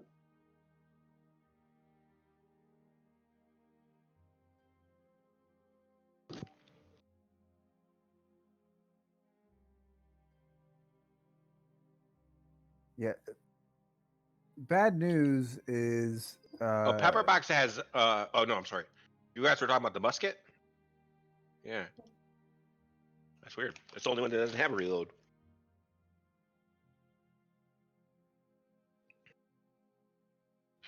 Well, technically, a musket would be a reload after every shot. Yeah, same with blunderbuss. Bad news doesn't say it though. Yeah, bad news is a one shot. It's a reload one. Okay. I don't know what version you're looking at, but the one I have has it. I was looking at the D&D Beyond one. Okay, so I actually here. I'll put this. Yeah, you already sent me that one when I made my gunslinger. So I'll put this one in here. That one has it. That's Okay. the 1.3 version of it. It's at the very it's the very last page. The very bottom is where all the weapons are. Okay, perfect. However, bad news and this hand mortar, which I don't remember him ever having, but it doesn't have a cost because he made those. Just crafted. That's the way it's described. But yeah, I mean, bad news is like a sniper rifle, so it's one shot and then you have to reload. But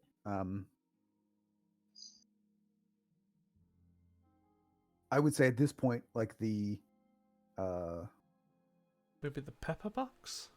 The pepper box is a pistol, I believe. It's just like pepper box are like those pistols that have like a bunch of different barrels on them. If I'm not. It's a revolver. Oh yeah, but it would have increased range. But she doesn't really fire from that far away anyway. Or if Yes, that's reload. Because you just have a regular pistol right now. That one that's listed there. It's like the 6240. Yep.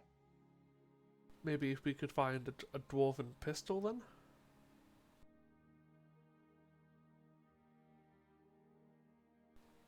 I would say at least get a pepper box if they have it. I mean, 6 shots. Yeah, 6 shots before you have to reload. So you get 2 more shots, but there's a higher penalty for a misfire. Yeah. Or you Same can just be a damage, badass though. and get a blunderbuss and just fucking have a shotgun. Because that's the other thing too, though, is it doesn't specifically state if there's any sort of like level requirements or anything for or ability requirements for weapons. But what is a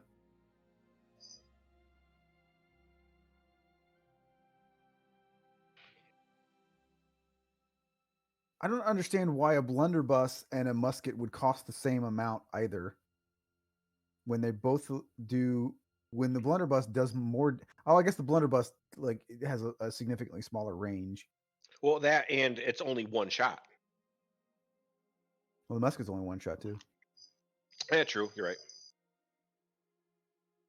And I mean, I think it's mainly because like you shoot someone in the chest with a shotgun and you're gonna do a lot of damage. Yeah, I mean, if you're up close. Yeah, blunderbuss. I mean, that's basically what a blunderbuss is. It's basically a shotgun. I mean,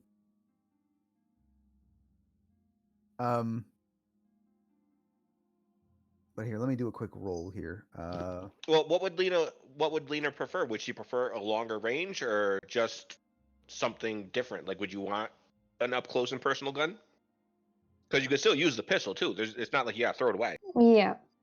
So I would say actually you would be able to find a musket, a pepper box, and a blunderbuss. All 3 of them would be available here. Oh, I need to think. She wants them Yeah, all. Yeah, you can continue thinking about that. If anybody else wants to look for something else, you can. I've got nothing in particular. I've pretty much got my eyes set on trying to get Alistair's whip. But apart from that, like what A spell book. I mean, Yeah. well, yeah, like say You do want to. generally what have they got here? And if they've not got anything that takes me fancy, maybe pick up a spell book. Also, didn't you want to sell stuff? Yes, the spell scroll of feigned death and the haunted bagpipes. Yeah, the pipes of haunting. But it's also like I could use them as barter as well.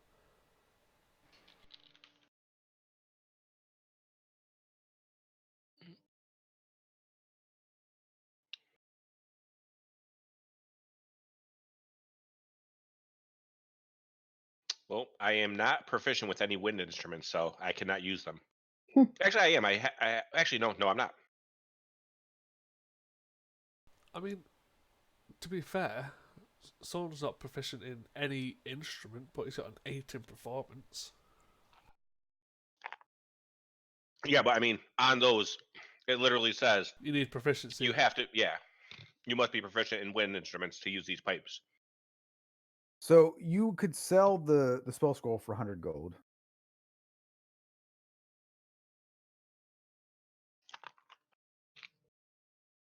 What was the other thing that? So The pipes pipes. of haunting. Yeah, I'll sell the scroll. I'll just add that to funds.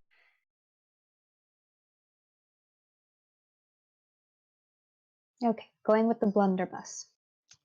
She's gonna be a shotgun. you can walk up close. I mean, 2d8 damage is pretty fucking nuts. At a 15-foot range. Yeah. Well, I mean, she has sharpshooter, right?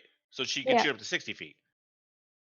Oh, yeah. So that's still that's yeah. intense. Attacking at long range doesn't impose disadvantage. So yes, can go up to 60. Yay! I'm excited. I mean, based on like a purely scientific, that makes 0 sense because your skill will not make a shotgun spread any differently. But hey, So how it much works. is a blunderbuss? It's 300 generally. So it'll probably be like 4-ish, maybe a little bit less here. Yeah. I'll say 350 here. Okay, I'll take that out the funds. And it does appear to be dwarven made, though probably not by the greatest dwarven craftsman you've ever seen, but it is made by dwarves. So it would be better than it's not a Chinese knockoff or anything, but None of those silly little gnomes made it. yes. So The only scary thing about that, although you don't have to worry because you usually roll fucking insanely, the misfire having a 2 instead of a 1 is uh-oh. I just can't roll 2s or 1s and I'll be okay. I mean, to be fair, but if you crit like you usually do, with a 2d6 and your plus 10, 2d8. was it 2d? I thought it was 2d6. Oh, Blunderbuss is 2d8. Well, shit. yeah, just what Lena needs to be able to do more damage. Yay. I mean, and then to be fair too, like I said, you sling that bad boy back over your back, and you still have a pistol with 4 shots in it, doing 1d10 damage each time, up to 240 feet. Wait, actually, doesn't sharpshooter double your range? It just makes it so that you don't have disadvantage when you're Okay, shooting so it's not away. like spell sniper then. Yeah. Of which I only have a single spell that it works with. A singular snipe. Yeah, chill touch. I can just throw a hand at someone. I cannot wait to see what this guy can do. So you can sell the pipes for 200 gold. Yeah, that pretty much pays for her gun right there. Pretty much, yeah, I'll go for that. Your gun costs 50 gold. Yay.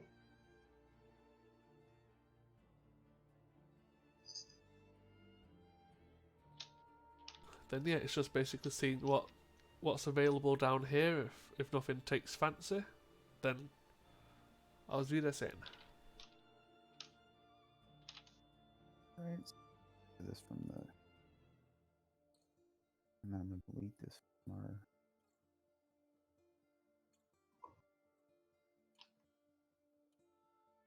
Oh, technically, we had a tent left over from some ashes, so have a free tent. New guy. Got disintegrated. Well, the tent didn't. He did. I think all the belongings do too. I'm not sure though. Yeah, I mean, it only makes sense that it would. Like, I mean, we would have picked up another tent. They're not expensive.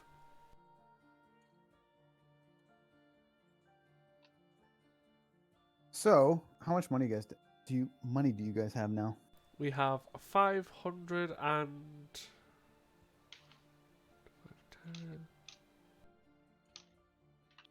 about 542.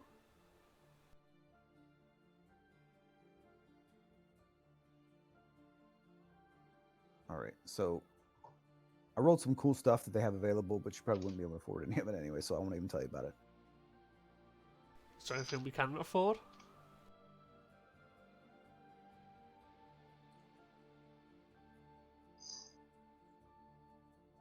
Yeah, but I don't think anybody would find it particularly useful given your classes.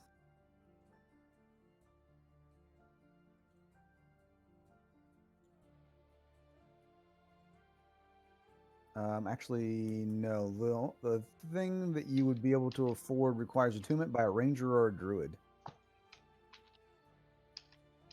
I have a druid cantrip?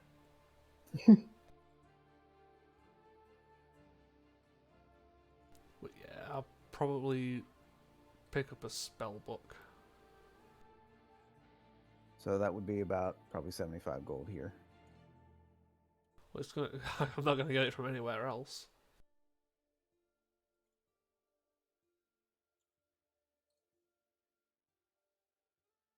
You might be able to get one in Stonefall, but it probably wouldn't be any cheaper.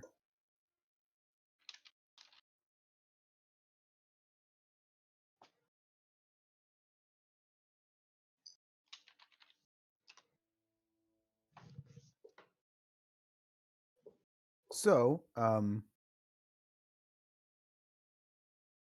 guess before we end, we can just have you guys make your way back to Ornkaima if you want to return to Alistair. Yeah, because I don't think we have any more plans down south for the moment, do we? Nope. No.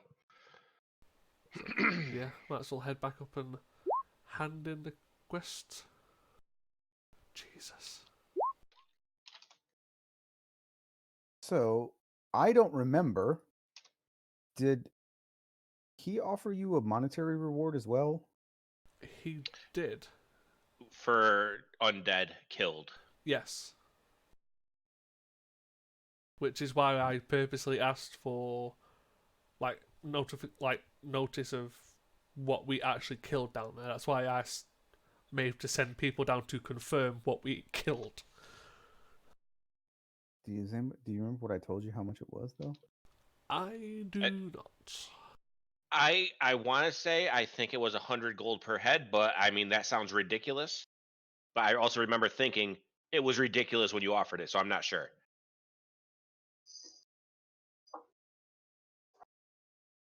Yeah, I'm trying to find my notes here. Oh, it was also he gave us 3 health potions. If we returned them all, we would get full money. If we used them, it would be minus 50 gold per one. Yeah. So I can technically hand back 3 health potions and get full reward. If you still have 3 health potions. We do. We have 2 left in general, and Sorn still has 1 on him. Lena has one on her herself too. Yeah, so I'll hand over the 1 on Sorn and the 2 in loot, and that covers all the health potions.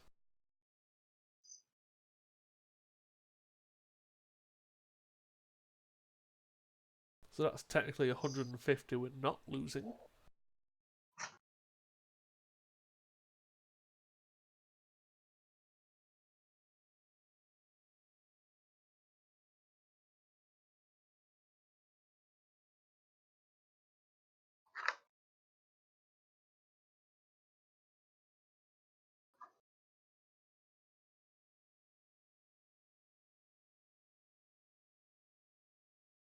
Yeah, I just have that it's 250 gold plus gold per undead head, but I didn't write what the per undead head remember if amount I actually was.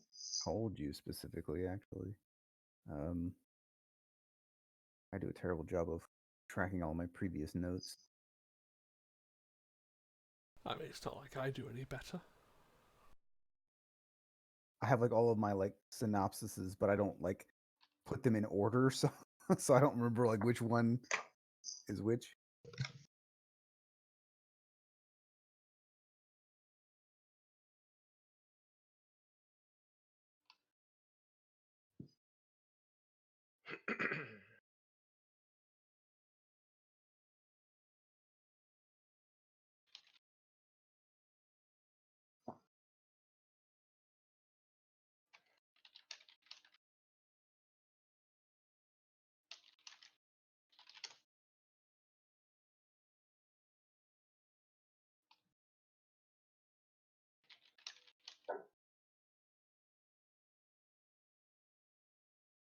Yeah, God, that damage is horrifying on that blunderbuss.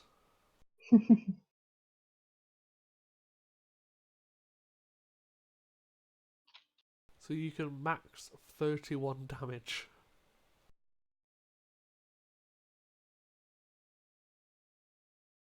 Mm-hmm. Yay! So just trying to think, when did you last? Was it 2 sessions ago?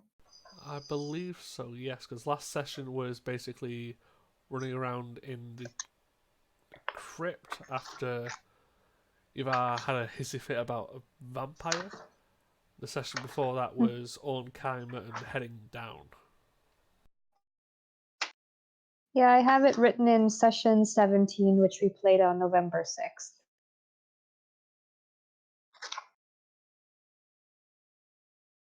And currently we're on session 20.